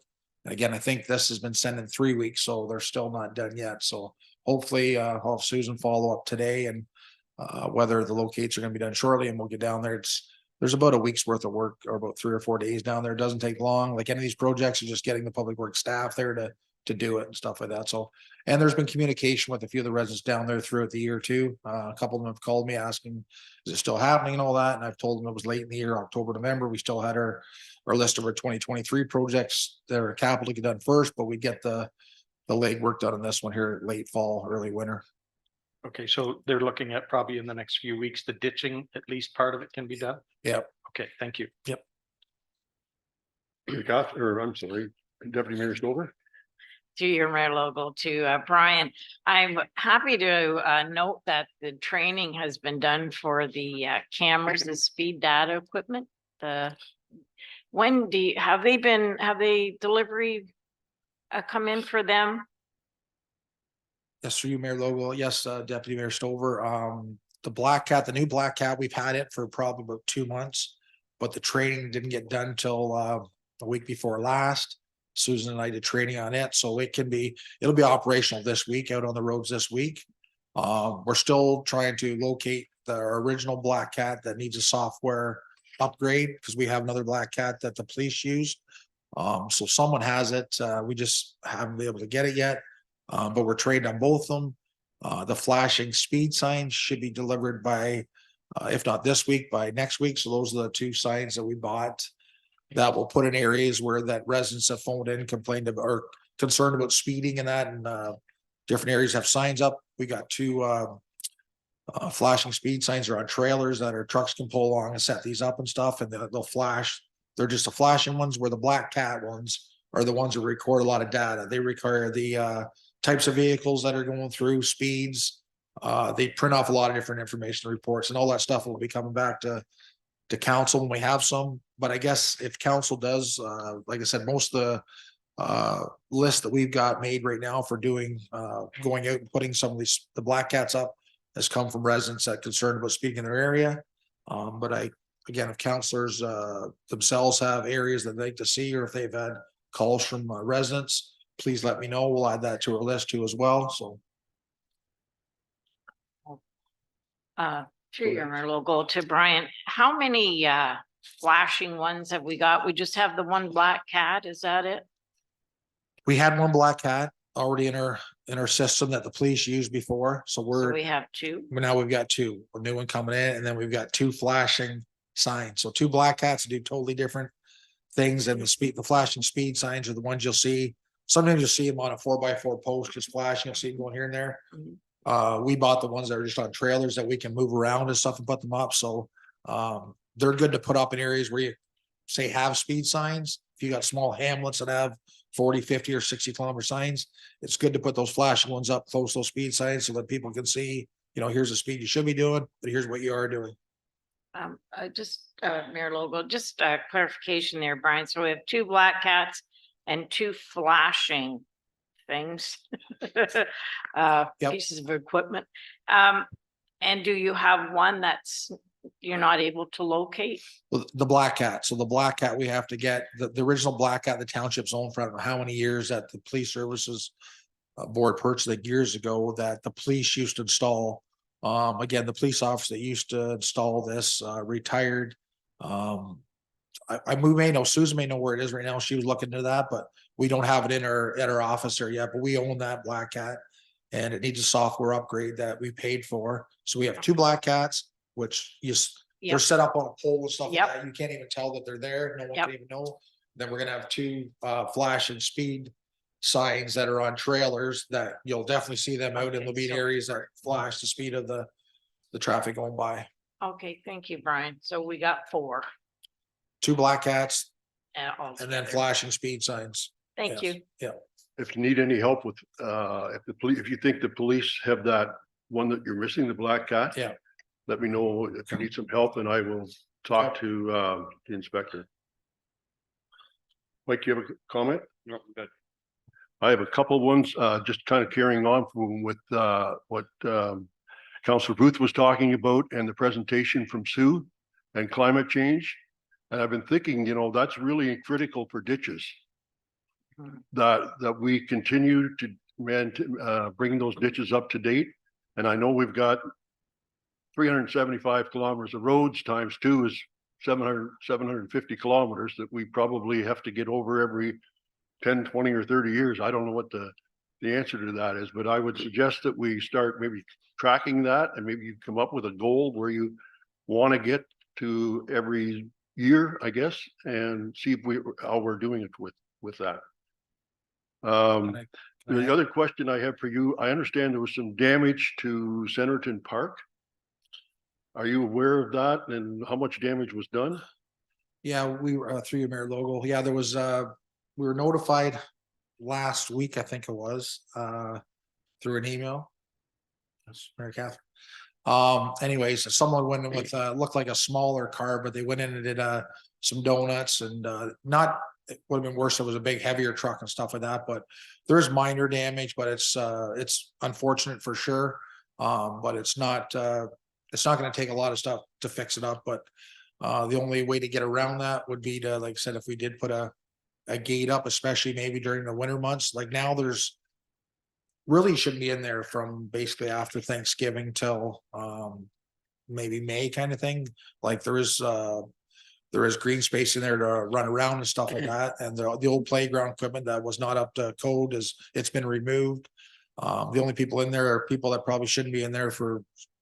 So I'm saying that is a possibility to stop that, but that's what happened. Someone's went in for a little joy spin in a car and they've tore up maybe like half an inch kind of thing at the topsoil. So there'll need to be a bit of minor rehab work, but nothing major. I don't know, maybe perhaps it is a thought to prevent people from getting in there that don't need to be in there, but you guys are gonna have to decide that. Well, it's through again there, Lord. It's not fenced or nothing. It is fenced from the farmers' properties on both sides, but it is an open ditch out front off of 22 and stuff. But it's never had a gate in it before. Sure, I've been back there checking out before, and you go in the back after a weekend. There's different types of cans and bottles on back by the playground equipment. So during the summer, we should leave it open for if families want to go in and use it, but there's always that risk at nights or later on from other activities going on that shouldn't be happening. But I think during the winter months, I can't see it being a problem. Why we would be able to put kind of a gate up or a couple posts in there to not let people in there kind of thing to, that'll just, discourage that. Deep. Through your Mayor Logo, Brian, just with respect to that park, the email that I saw Councillor O'Neill send you, that was really the first problem that I've heard about that park. We had a camper there this summer, but by the time bylaw went to check it, they were gone. But overall, has there really been too many problems there? Not that I'm aware of. I don't know, maybe more of the locals know, but in the 2.5 years I've been here, I haven't really seen the most, I wouldn't say destruction, but a use of the park that shouldn't be used is beer cans and liquor bottles and that back in the, in the back corner, stuff like that, where the playground was. And, we were always cleaned up that stuff, but we did remove the old playground in the back there. So there's no need for families to be back in there at this time of year. So. Mayor Catherine? Visibility at that park is a problem because of the way the knoll is at the beginning. So it was a neighbor who saw, it was a raised truck with 2 people in it that she saw leaving. Well, she saw spinning and then saw pulling out. But yes, it's not, it has poor visibility issues there, and it's impossible to know what's going on in that space by driving by. Go ahead. And the only thing I will add, I guess, when we did take the old steel playground structure down there a couple months ago, when we were out using our John Deere roadside mower and small brush cutter, I had staff member go in there and we kind of brushed along the fence line on the south side, I guess it'd be, but also we did clear a little bit more of the sight lines coming out on the road because there is that bit of a knoll on 22 as well. So, but yeah. Final question or comment? You sparked my mind here and we got talking about the Centerton Park. But anyways, through you, Mayor, the Snowmobile Club, Brian, do they come to council to get an agreement? Because the trail goes through that park. Through you, Mayor Logo, I'm not sure. I imagine there probably wasn't an original agreement with the municipality to cross there, but I don't know if it's an annual agreement or if it's a 5 or 10 year. I'm not sure on that. I don't know.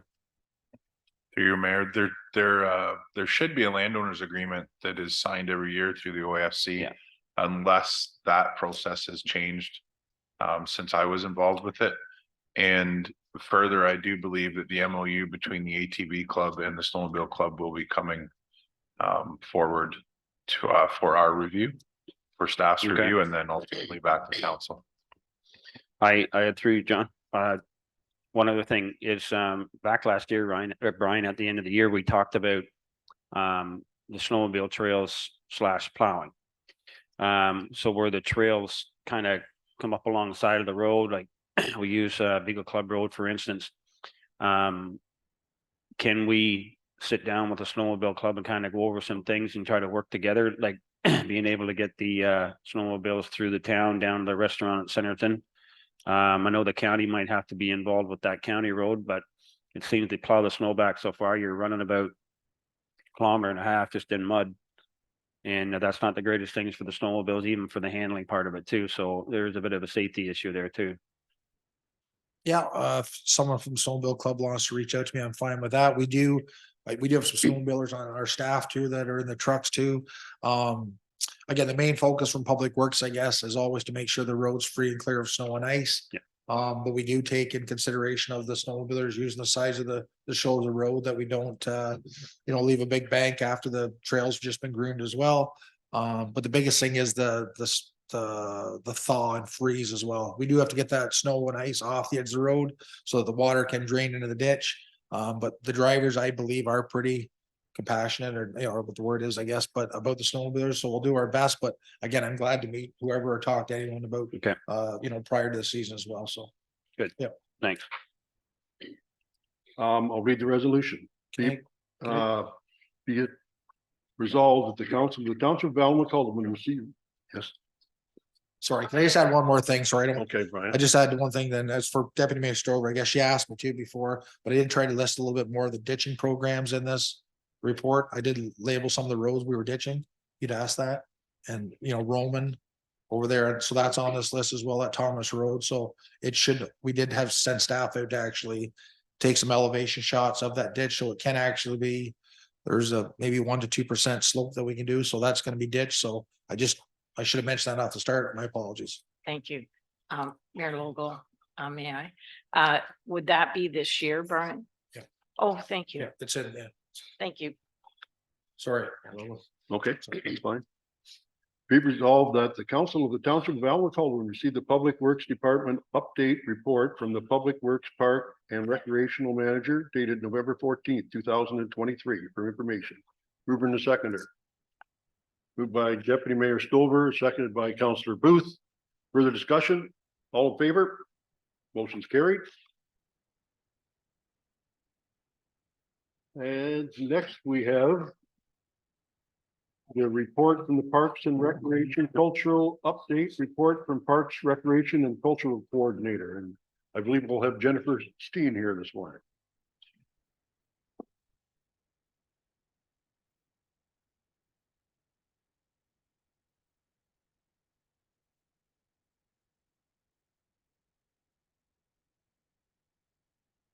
Good morning. Good morning. Through you, Mayor Logal. I don't really have anything to add to the report, but I'm happy to answer any questions if there are any from council. Thank you. Questions or comments? Mary Catherine, go ahead. This isn't a new comment, but it's an ongoing one about the need to have users. If we're going to know and understand, and it's my job as a counselor to know that I'm getting value for money.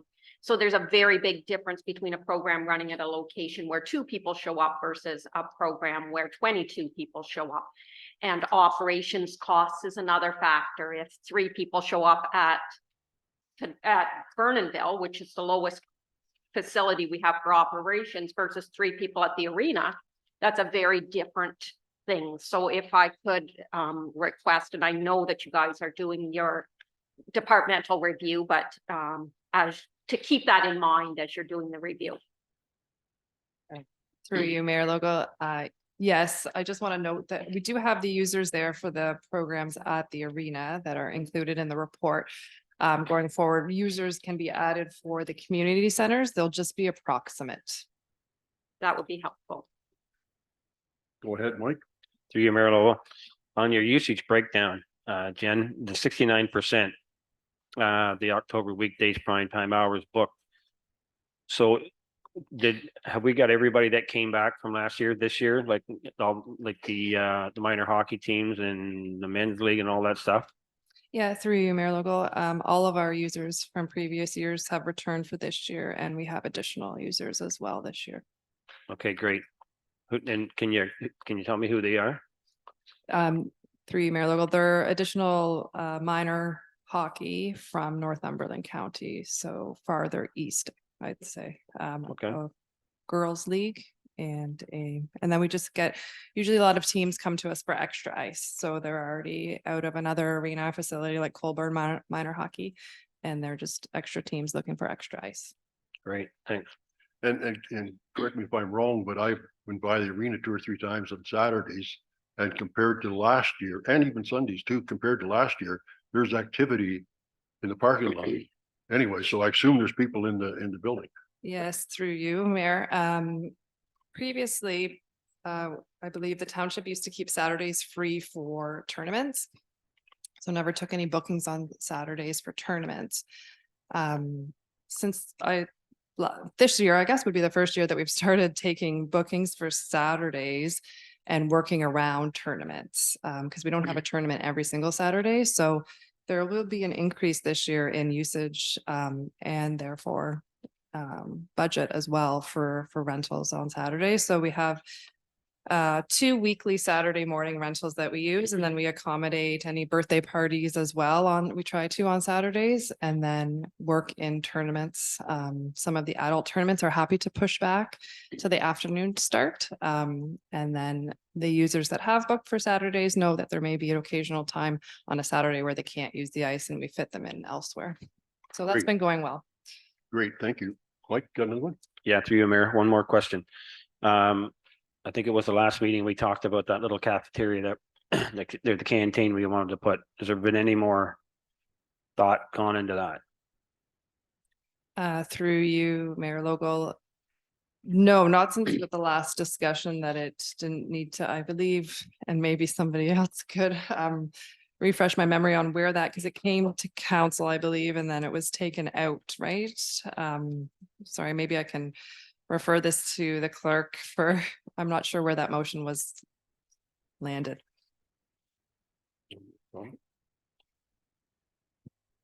And through you, Mayor, I'm just casting my mind back, and I believe that it was something that was going to be done just as per operational under the direction of the acting CAO. And I don't know what's been going on, but I've heard from a couple of people working there saying, you know, it's not worth it. Is their opinion. I mean, they're to offer that service and then have to leave when you're doing the sweeping or being out on the ice at the same time, it's pretty difficult. And they're saying that they don't have the time. And I, you know, if we're going to do a service, we better do it right. It's my opinion, but anyways, maybe Dave, you have a comment? No, so Mayor Logo, I have not heard that same thing from staff, but which is fine. But to Jen and Brian, that topic was to come up in our meeting that we're going to have with strat planning the department. Okay. And we'll conclude that and come back to council with resolution. Thank you. Okay. Go ahead, Deputy Mayor. Through your Mayor Local to Jen, I just have a couple of things. I had a comment from a Grafton resident, just wondering if it's possible to have some of your presentations in the Grafton area. You're running programs out of Centerton, Vernonville, Pinella, Roseneath. And I know we had talked before that you have a lack of facility to have a location. And I'm looking at this facility that we're in and wondering, I don't expect Roomba and Zumba classes to go on here, but certainly some other programs. And I'm just wondering and I guess I put it out here, but I know there is a process to follow.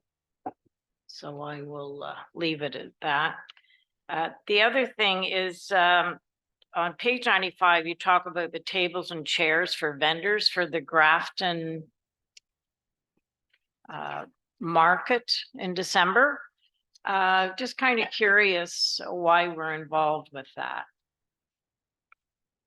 Through you, Mayor Local. It's a community event and they ask for our support in a few ways. So we do help put together the road closure.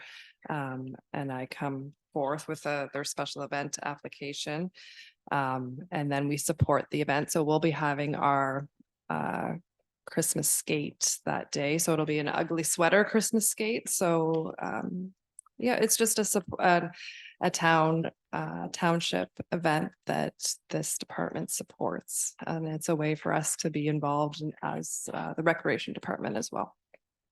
Just one more to Mayor Logal, to Jen. I noticed your hours again on updating the website. I think, did I read 75 hours this time around? Oh, no, It's- more. You're No, well over it's- 100. Those are updates, not hours. Oh, 91 updates and 17 Facebook page posts. So that's substantial. So I just wanted to note that with council, so maybe something to look at. Other than that, thank you. I hadn't thought of what Deputy Mayor was mentioning too. I would say for certain functions, this room is available for community stuff. Like I know the police were wanting to make a presentation and I don't know where that ended up, but it would be possible to use this facility here. And perhaps maybe yoga or Zumba or whatever could be done at the arena on the second floor if it's not being used. Through you, Mayor Logal. Yeah, the only issue, as I'm sure everyone's aware, the second floor isn't accessible at the arena. Pardon me? Is not accessible. The second floor is not accessible at the arena. So that's why I haven't hosted anything Okay. there. We are looking at hosting in 2024 the Red Cross babysitters course at the arena, because Grafton is the only hamlet that we haven't done in the township. So that will be done. But yeah, for anything else, I focus on the community centers as far as to program out of, since we have those facilities for that purpose. Good point. Okay. I'll read them. For you, Mayor, one question. Just to bring to light from our Parks and Recreation and Community Development Advisory Committee, we had a note on here about the extending the agreement for the Roseneath Fair and the Agricultural Group for 6 months. So is that something we can talk about later? It's part of the agenda. Okay, Yeah, It is fine. part of the agenda, so yes, we will be specific okay, to that later. all right. Be it resolved, the Council of the Township of Alma Calderman received the Parks, Recreation and Cultural Update Report dated November 14th, 2023 for information, and further be it resolved, the council consider the recommendation from the Parks, Recs and Community Development Advisory Committee as a separate resolution. And is that the resolution we're talking about? Okay. And that is for the Roseneath agreement. All in favor, or moving to seconder, I guess, first. Moved by Councillor Ainsworth and seconded by Councillor O'Neill. All in favor? Motion's carried. And next we have the Treasurer Department.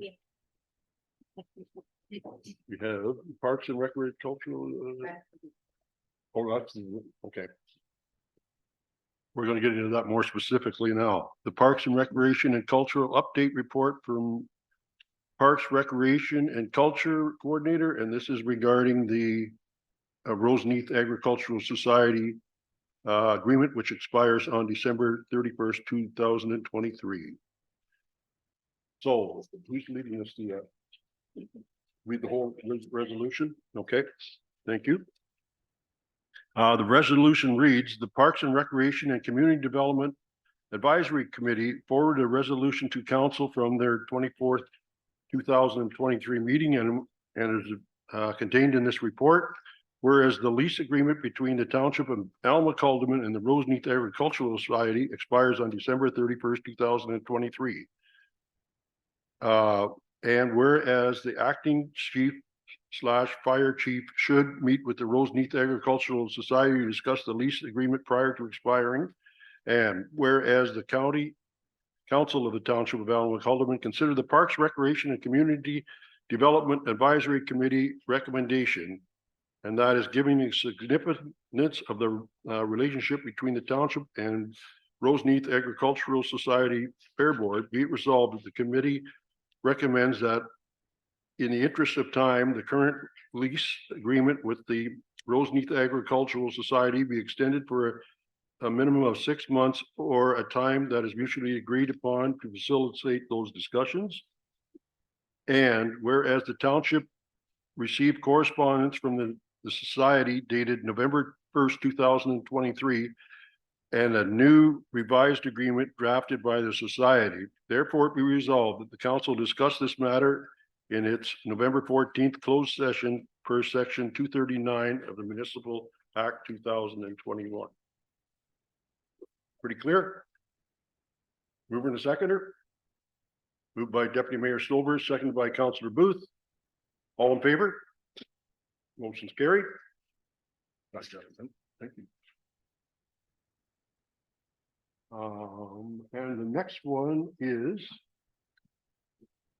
a presentation from our smiling treasurer, Nicole. Please take the floor. So you have my report before you, and I think it's pretty straightforward, and you would have had some time to review it. So if council has any questions, I'd be more than happy to answer them. Thank you. Any questions or comments from council?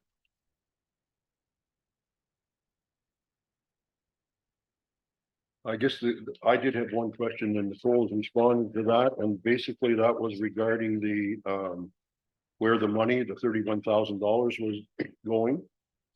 You might as well tell them if you want. So my response was that currently our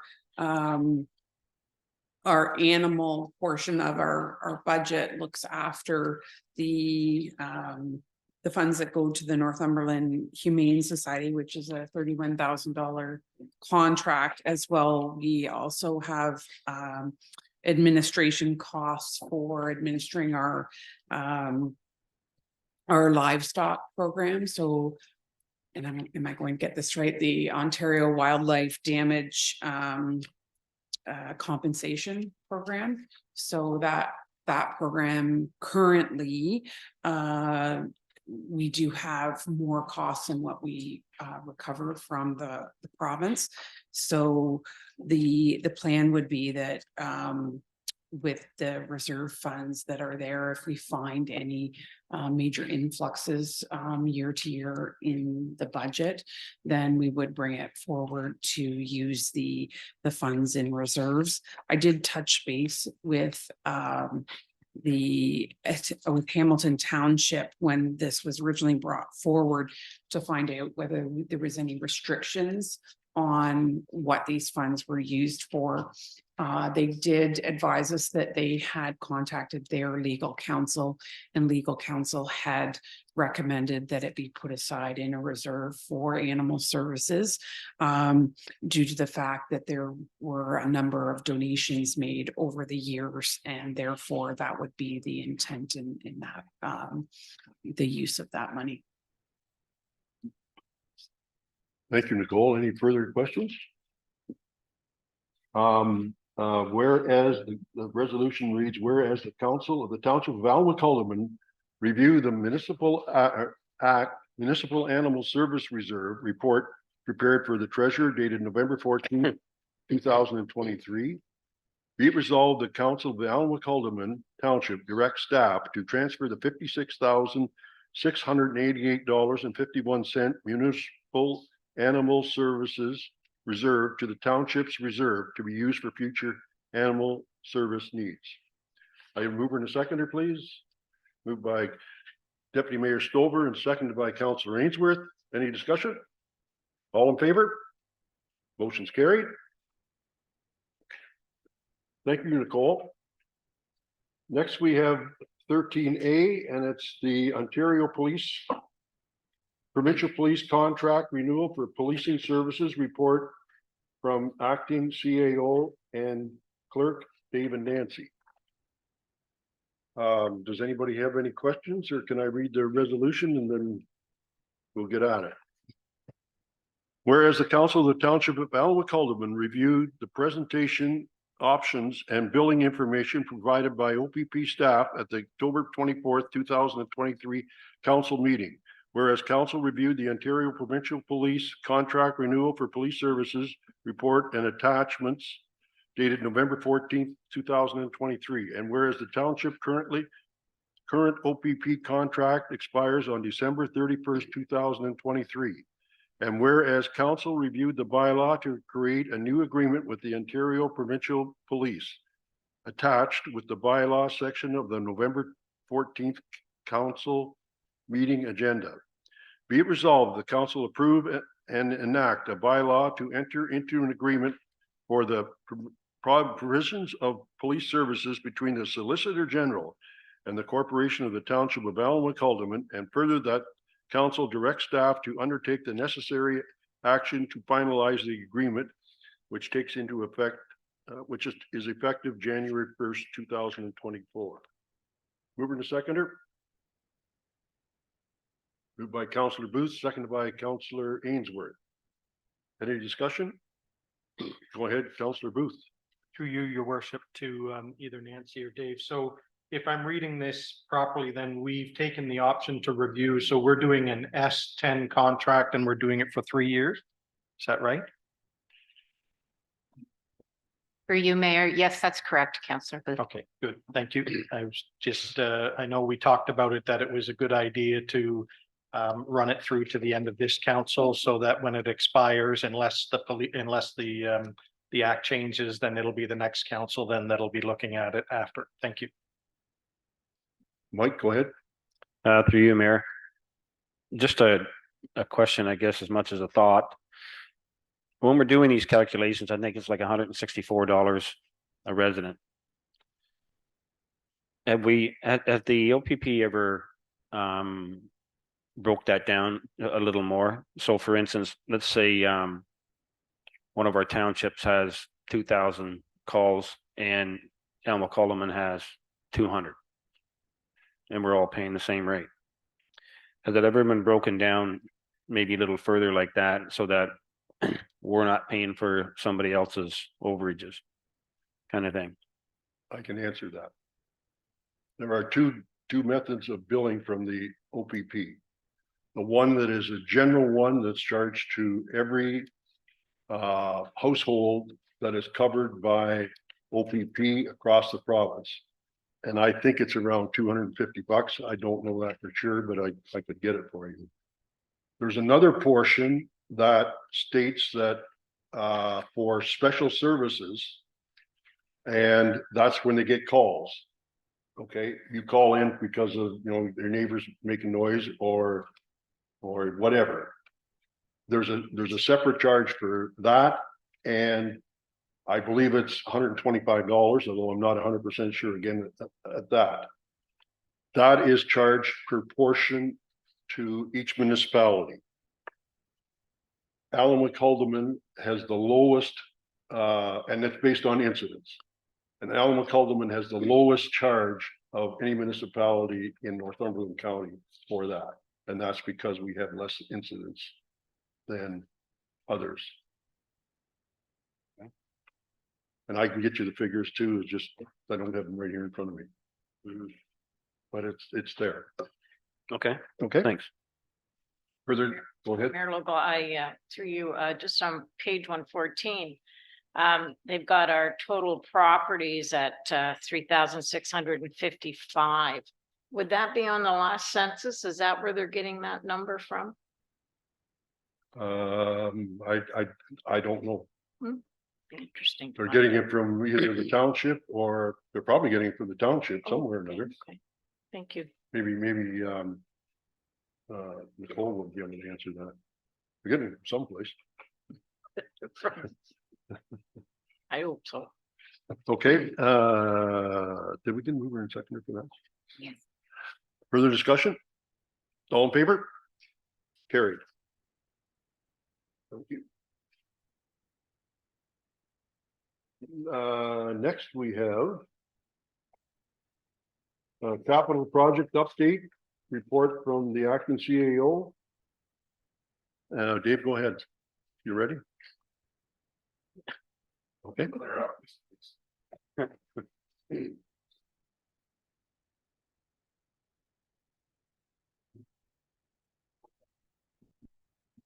Okay, All right, yep. Mayor Logo, so through you to the rest of council, this is the information that was provided with my research done over the last couple of weeks to update your capital projects for 2023. Just to highlight, the council computer remains at nil. We didn't go forward with that because of waiting for the county contract. Council equipment and furniture, no money has been spent in that regards, and that is for this council room. We will work to clarify, we have worked to clarify our agreement with Northumberland County. They provide us with IT support for our computers with respect to the way council is set up here, speakers, microphones, Zoom, etc. That is not through the county agreement, and we can look for future direction on that. Admin office furniture equipment remains nil. I've asked Nicole to do a needs assessment for the offices downstairs on what could be or should be required. Tablet for bylaw was purchased. The ACC capital upgrades, I believe that has not been done. My understanding is there was a grant put into Trillium. I think that grant was turned down based on lack of information. Bleachers was obviously put off. The new water tank, we received an update from Brian today. The new tandem combination, there was an update today. Beaven Road, roads needs study, or the upgrades for that road is not done yet. Auto extrication equipment was brought in. And the portable radios, instead of purchasing portable radios for the fire department, what we did was analyze how many radios we actually had. We decided that we did not need to purchase new radios because all of our captains, in fact, had a radio at home. So we purchased new charging banks to put in the apparatus instead, which came in below $3,000 a piece. We still use the capital item, but we did not need to go to tender or RFP for that. So I believe there's one more truck to have a charger installed, and then the radios will be recalled. It's also a health and safety requirement that the radios be on a conditioning program with respect to their batteries. And with regards to our turnout, it also was not wise use of dollars to have a $2,000 radio sitting at home that we cannot use when people are not available to respond. So that's my report.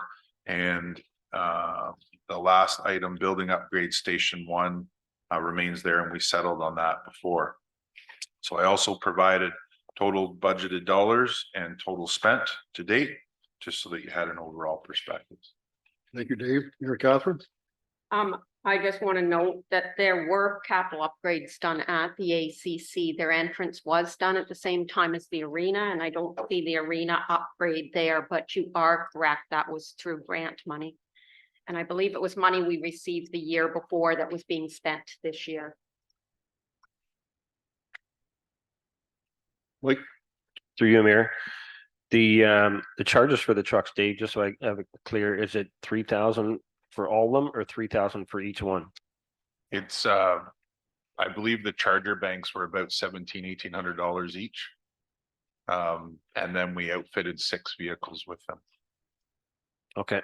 So I can come back to you once that job is complete and tell you what the total was, but it'll be less than 17. Yep. Perfect. I'll read the resolution. Be it resolved, the Council of the Township of Allen Alderman accept the 2023 capital projects update report dated November 14th, 2023 for information. Mover and a seconder. Moved by Councillor Ainsworth, seconded by Deputy Mayor Stover. All in favor? Motion's carried. I'm gonna try and see if we can go, can we go for another 15 minutes? Thank you. The next one is Heritage Alma Calderman and History of Heritage Cemeteries Advisory Committee Minutes of October 17th, 2023. And I'll read the resolution. Whereas the Council of the Township of Alma Calderman reviewed the Heritage Alma Calderman and History of Heritage Cemeteries Advisory Committee meeting minutes of October 17th, 2023.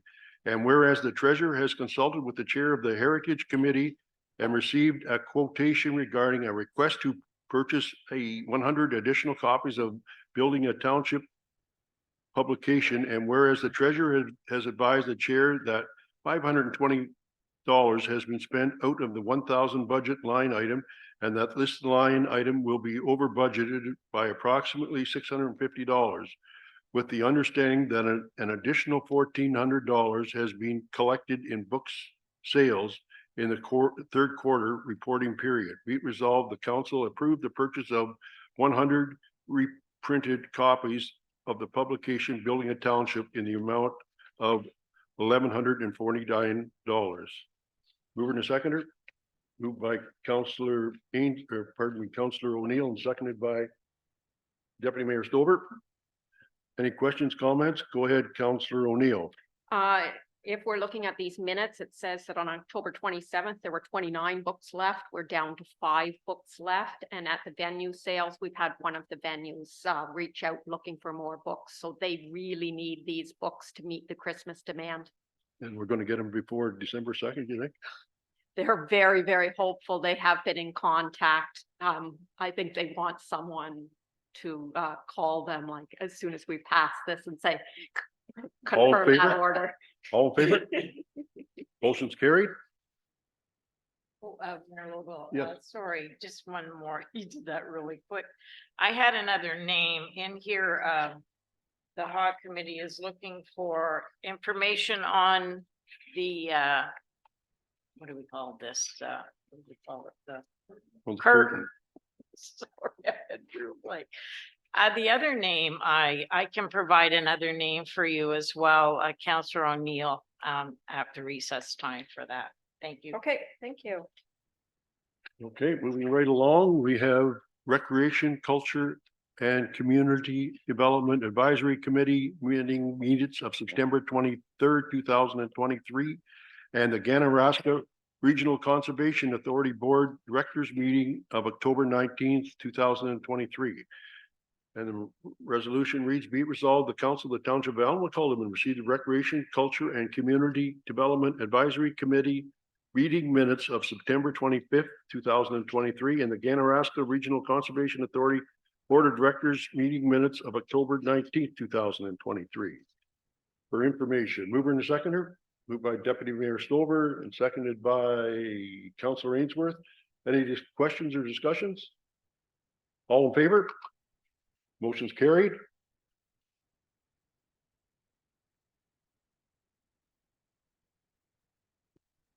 Thank you.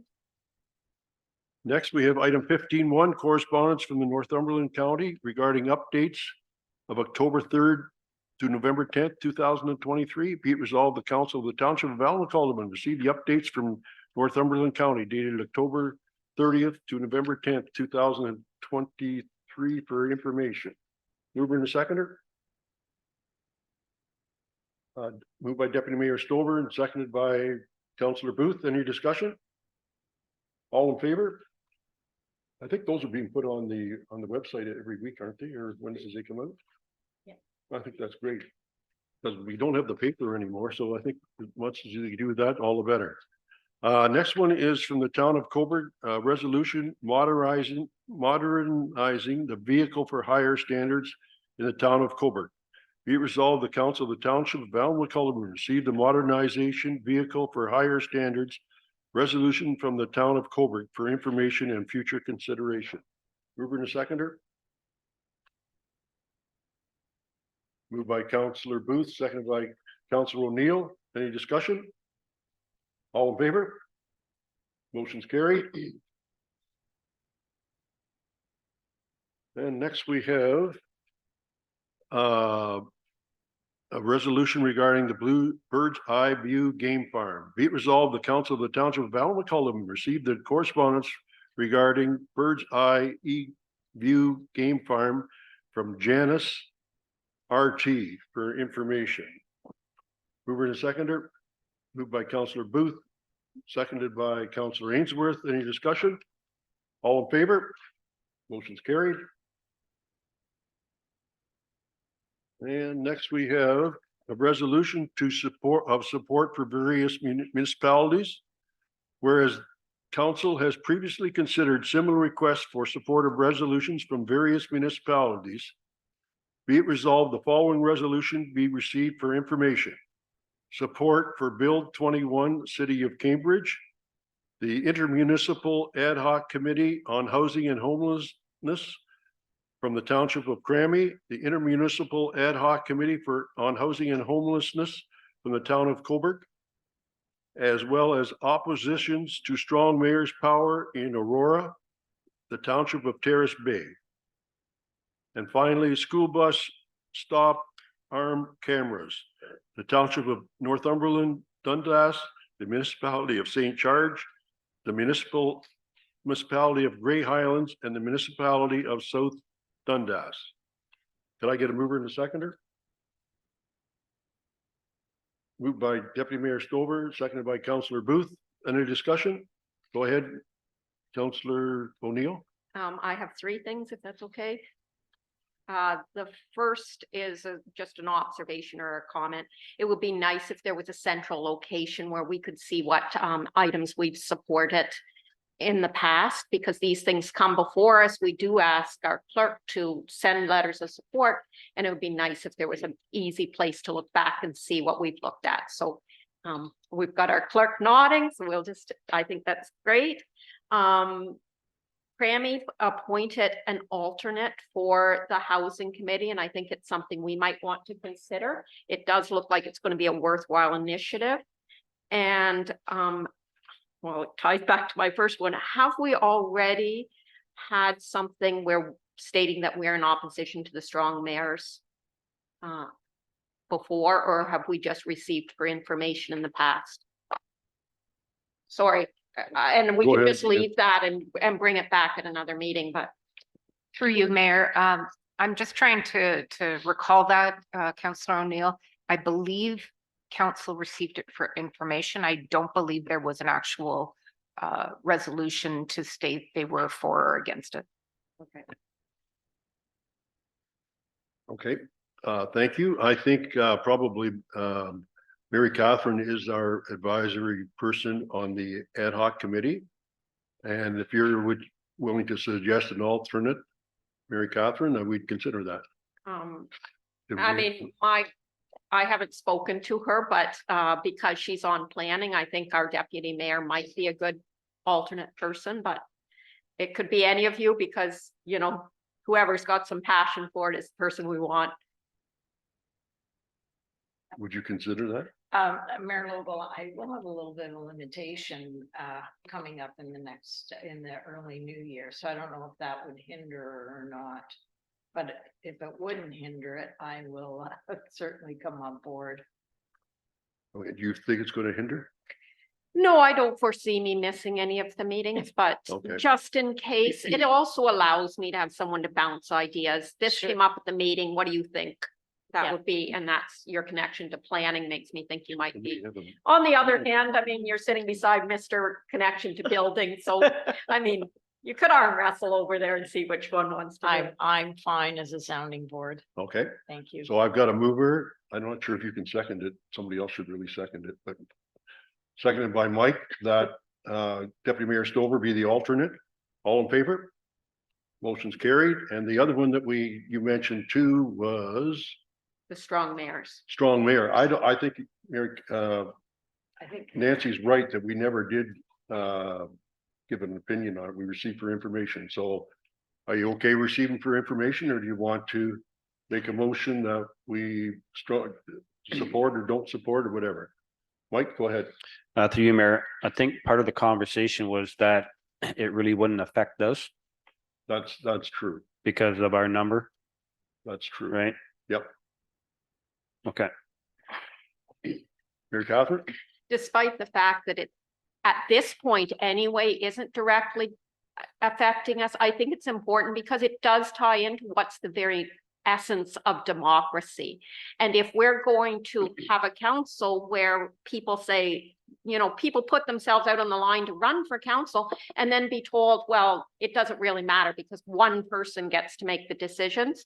That's, you know, really reducing our access to democracy. So I do have concerns about it. Are you gonna, do you have enough concerns to make a motion? Sure, I will make a motion that, and I would like, I was just trying to call up the wording that was in front of us today to double check that. Could we bring that back at the next meeting once I've double checked the wording and had a chance to talk to the clerk about that? Yes, good so I idea. won't make it today. Okay. I don't believe we got a mover and a seconder for this resolution, did we? Resolution just, We did the appointment for the appointee. oh, I thought we got one. Mhm. Oh, dear. I just don't know how. That's fine. I thought, okay, I had Deputy Stover as the mover and. Yeah. that was the start one, and I thought we had Mary Catherine as the first one and Mike. Mike as the seconder Yeah. for. And maybe we should have separated them out. No, sorry, we do have that. My apologies. Yeah. But we didn't vote on. All in favor of that motion? Carried. You really had to vote.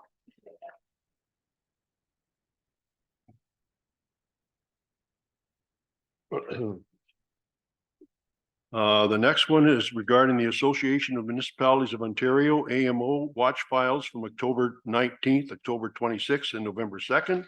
Be resolved, the council received the watch file newsletters from the Association of Municipalities of Ontario dated October 19th, 26th, and November 2nd, 2023 for information.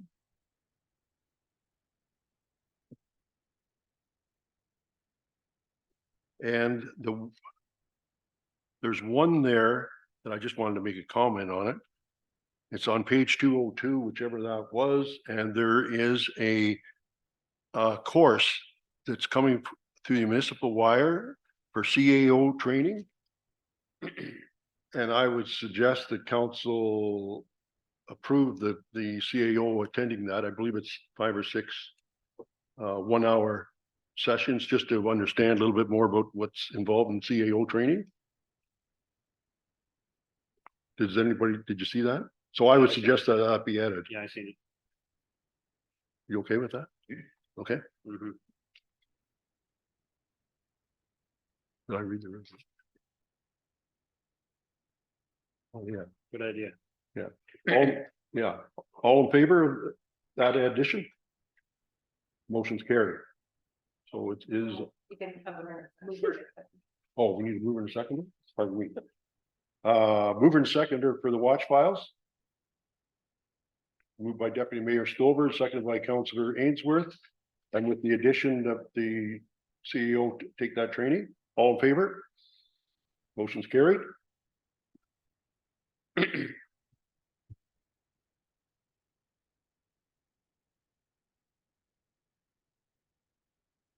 Next one is council resolution for bylaw number 108, 2023, being a bylaw to amend bylaw 47-2019, being a bylaw to establish policies and procedures for the procurement of goods and services. Be it resolved that bylaw 108, 2023, being a bylaw to amend bylaw 47-2019, being a bylaw to establish policies and procedures for the procurement of goods and services by the Township of Elmwood will be read and deemed to be passed this 14th day of November 2023. Mover and a seconder? Moved by Councillor O'Neill and seconded by Councillor Booth. Any discussion? Go ahead, Councillor O'Neill. I'm just a clarification. I understand that this is only a step and that this will be coming forward for a full review at some point in the future, so. Yes, through you, Mayor. Thank you, Councillor O'Neill. This is merely to do some very small and limited updates related to the AODA legislation, Accessibility for Ontarians with Disabilities Act.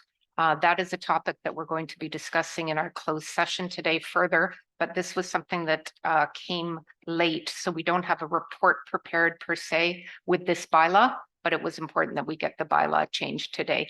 And in the future, yes, we're doing a full review of that one. Great, Thank you. thank you.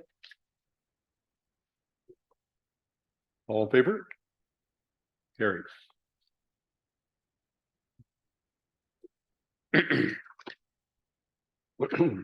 Next one is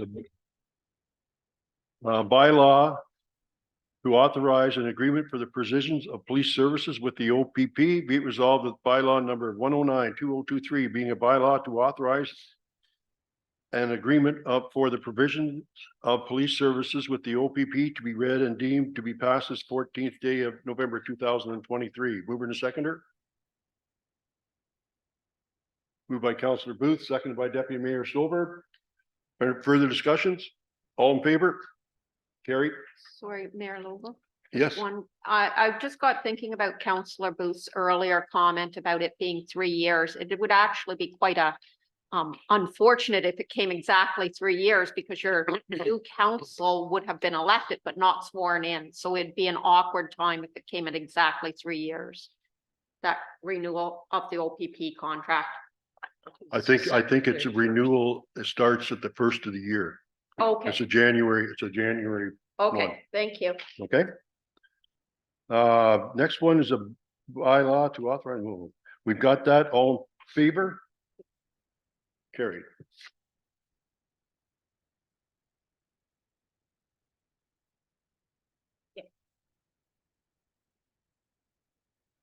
The next one is a bylaw, being a bylaw to amend Schedule A of bylaw 96-2023, procedural bylaw. Be it resolved that bylaw number 110-2023 being a bylaw to amend Schedule A of the bylaw 96-2023, being the procedural bylaw, be read and deemed to be passed this 14th day of November 2023.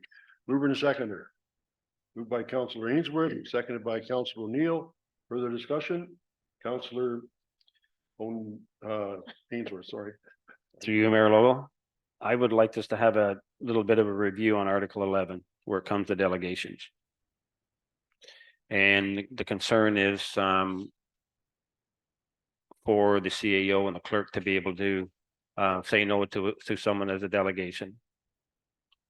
If we could review that today or at a later date. Okay. Councillor O'Neill, you have a comment? Just that my sense was, I think that how the public participates with council and interacts with council is a bigger issue that we are going to be looking at. So, yeah. For staff's information, council did receive a note from a resident yesterday, I believe it was, that there was some concerns about those comments about who could accept or refuse a delegation and those limit or the rules behind that. If I may, through you, Mayor Local, there was that communication that we just received. Obviously, it's not on your agenda today because it was too late for this council meeting, but that communication will be put on the next council meeting agenda for November the 28th. And certainly if council would like to defer adoption of this procedural bylaw today, pending discussion about section 11 or anything else, that's up to council. So I'll Thank give you. it to you. Thank you.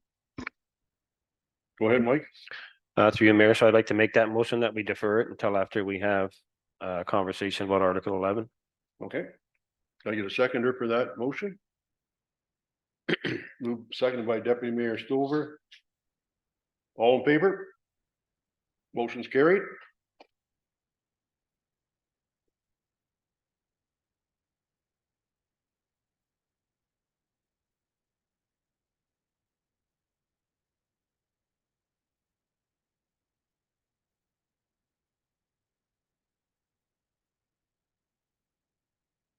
The next one is in regards to IT service. And it's added item bylaw number 1112023, being a bylaw to authorize and execute an agreement between the Corporation of the Township of Alma Calderman and the Corporation of this County of Northumberland IT Management Service Agreement. Be it resolved that bylaw number 1112023, being a bylaw to authorize and execute the IT service agreement between the Township of Alma Calderman and Northumberland County, be read and deemed to be passed this 14th day of November 2023. Mover and seconder. Moved by Deputy Mayor Stover. Any seconder? Seconded by Councillor O'Neill. Any discussion? All in favor? Motion's carried.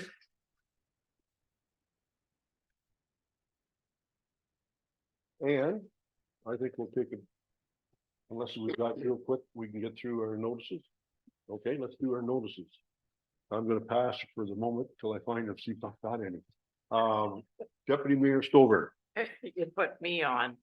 I would just like to mention too, how well attended the service was at the Cenotaph in Grafton for the Remembrance Day. As well, I attended the school, Grafton Public School, the Friday before, that would be the 11th, the 9th. And it was very, very heartwarming to see all the little kids and the young teenagers attending and learning just what all the Remembrance Day is for, I believe. And as well with my fellow counselors, almost all of us attended the Legion for their Remembrance Day service or their dinner. And that was very nice as well. I think that is about all I have to add. Thank you. Thank you. Councillor Ainsworth. Through you, Mayor, just to maybe add to the Remembrance Day, Councillor Mary Catherine O'Neill and I went to Roseneath for their Remembrance Day ceremony. And I thought it was a good turnout for the quickness that we had to put it together. And I'd like to thank Gail Latsford for heading that up for us. And also, it's something that we probably need to put on our plate to make sure that it's handled as proper as the one down here in the Grafton.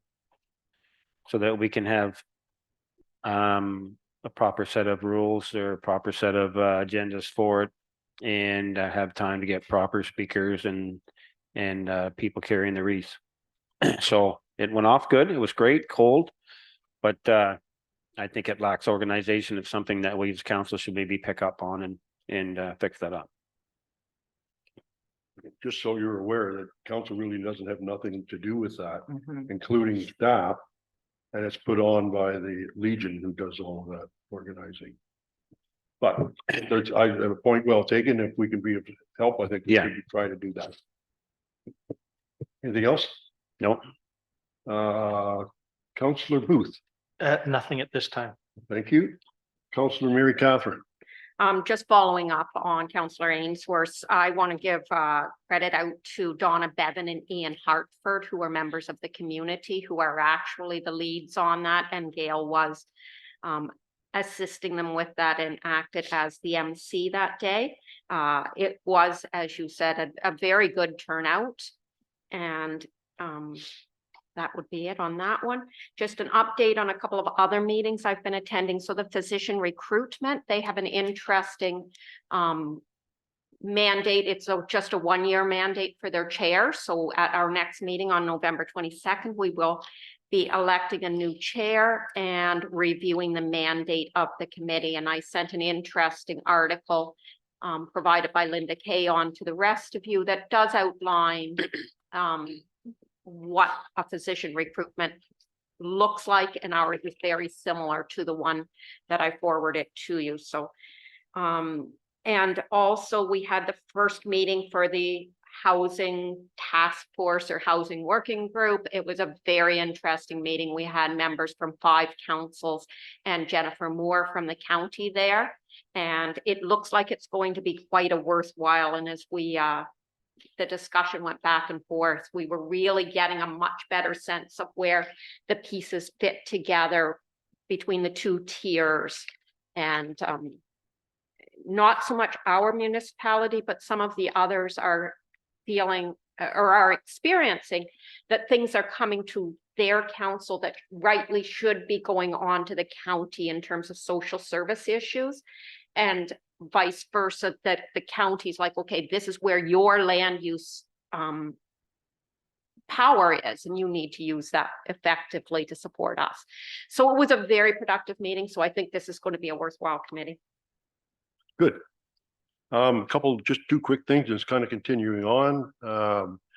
Yesterday, Mary Catherine and I attended a Zoom meeting, was put on by Jula Kauhalas, something like that, who is from Finland. And go ahead. We should add that Tracy Webster, our planner, was also on, didn't know that. and our member, the other member from the physician recruitment, Grit Cole, our community member, was on as well. So that was very nice to see 4 of us on bright and early, 8 o'clock on a Monday morning. Yeah, but it was a pretty good presentation. It lasted probably 20 minutes to a half an hour, and the guy was really quick going through his slides, but it was basically what Finland, the problems that they were having 20 years ago, and the things that they've done to improve the homelessness and looking after people that can't afford to have their own homes, et cetera, et cetera. And it's worthwhile. And as soon as I get a copy of that, I would be more than happy to share with anybody that's interested in that. And the one final other comment, and was dealing with not reconciliation, well, kind of reconciliation, but also the Alderville First Nation ceremony for November the 11th, which they always do the Sunday before that, which is November 5th. And it was well attended, very well attended by Deputy Mayor Stover and many other people. And while I was there, I did ask the chief if he would consider coming to ours, but he did say that he unfortunately couldn't because he'd already booked himself in to do the Coburg one. And I can see where that's kind of natural because the colored flag marchers are all from the Coburg Legion. So that's probably why they do it. But when I did ask him, he said, well, how about next year? So I'd like to put that to him again, and I don't know whether he'd be better here or in, but we can discuss that, whether he'd be better in Roseneath or here. Mary Catherine? A member of their council did lay a wreath at the one in Roseneath. Was there? Yes, there was. Oh, that's good to hear. I didn't know that. That's very good to hear. Okay, let's take a break. Can I get a mover and a seconder? To break for lunch, and we're back at 10 to 1. Is that okay? Can we do 1? Yep, but every minute you're gonna be here hours later. We can wait till 1. I think we got a lot to discuss yet, although we have moved along pretty good. I promise if I go for a walk, I'll have a clearer head and we'll fly through it quicker. All right, 1 o'clock. Yes, mover and a seconder. Moved by Councillor Ainsworth, seconded by Deputy Mayor Stover. All in favor? Carried. See you in, and I guess just for the members of the public, in case there's anybody out there, the rest of the meeting will be closed until we get to the end of the meeting. And then we'll have the approval of the confirming bylaw and adjournment. But we will go into closed and open. Yes, we will go through the process of going into closed during open session. Thank you.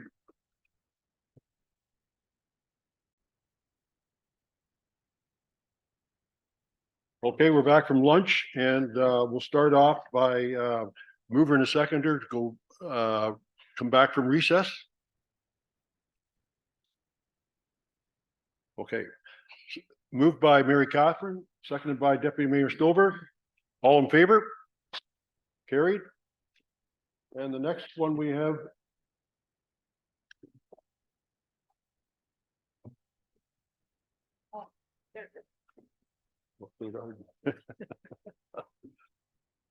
Next, we have a motion to recess to a closed session.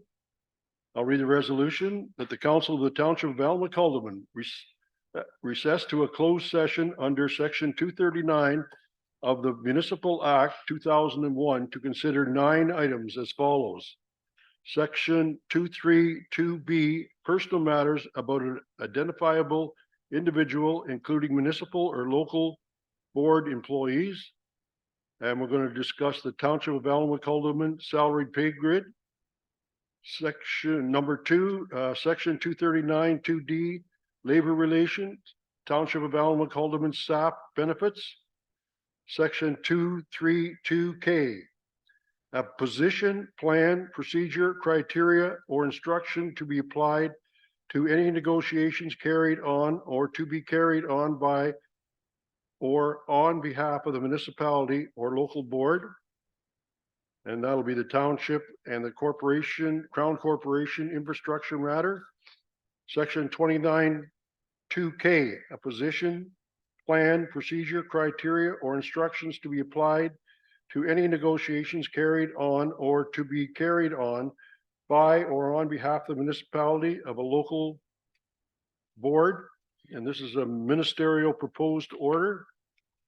Section 292B, personal matters about identifiable individuals, including municipal board employees. And this will be acting CAO, fire chief, CEMC performance discussion. Section 29 2B, personal matters about an identifiable individual, including municipal or board employees. And we've added 239 2K, an instruction to be applied to negotiations to be carried on by the municipality. And it's regarding the Roseneath Agricultural Society leasing agreement.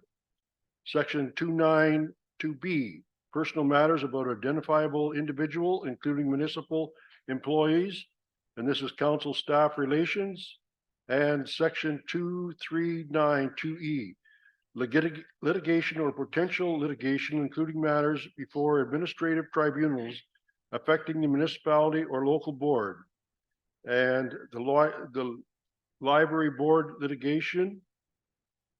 And finally, 29.3.1, educational session, strategic planning session regarding the township infrastructure. Further, that the acting CAO, fire chief, CEMC, the clerk, the payroll and human resources coordinator, and the deputy clerk remain in attendance. And further, that the manager of public works and recreation and the treasurer attend for items 3 and 4. And further, that the council take a 10-minute recess and then immediately move into closed session. Yes, okay. I'm going to take that one out. So all in favor, or pardon me, can I get a motion to move in second? Moved by Councillor Ainsworth, seconded by Councillor O'Neill. All in favor? Motion's carried. We're now into closed session, or we will be. We will be.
the labor relations township staff benefits, and instruction to be applied to any negotiations to be carried on behalf or on behalf of the municipality of the township corporation, Crown Corporation infrastructure matter, an instruction to be applied to any negotiations carried on or to be carried on by or on behalf of the municipality regarding the notice of ministerial proposed order, personal matters about identifiable individuals, including municipal employees, the acting CAO, the fire chief, the CEMC, performance discussion and council staff relations, litigation on potential litigation affecting the municipal or local board, the library board litigation, an education session through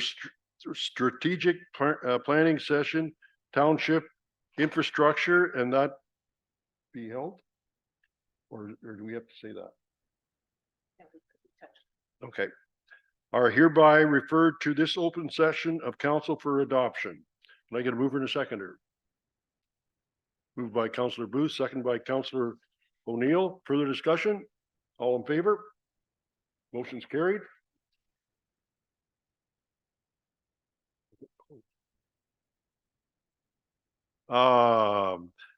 This is a council resolution. Be resolved that the bylaw number 1122023, a bylaw to confirm the proceedings of the regular session of council held on November 14th, 2023, be read and deemed passed this 14th day of November 2023. Mover and seconder. Moved by Councillor O'Neill and seconded by Councillor Booth. Further discussion? All in favor? Motion carried.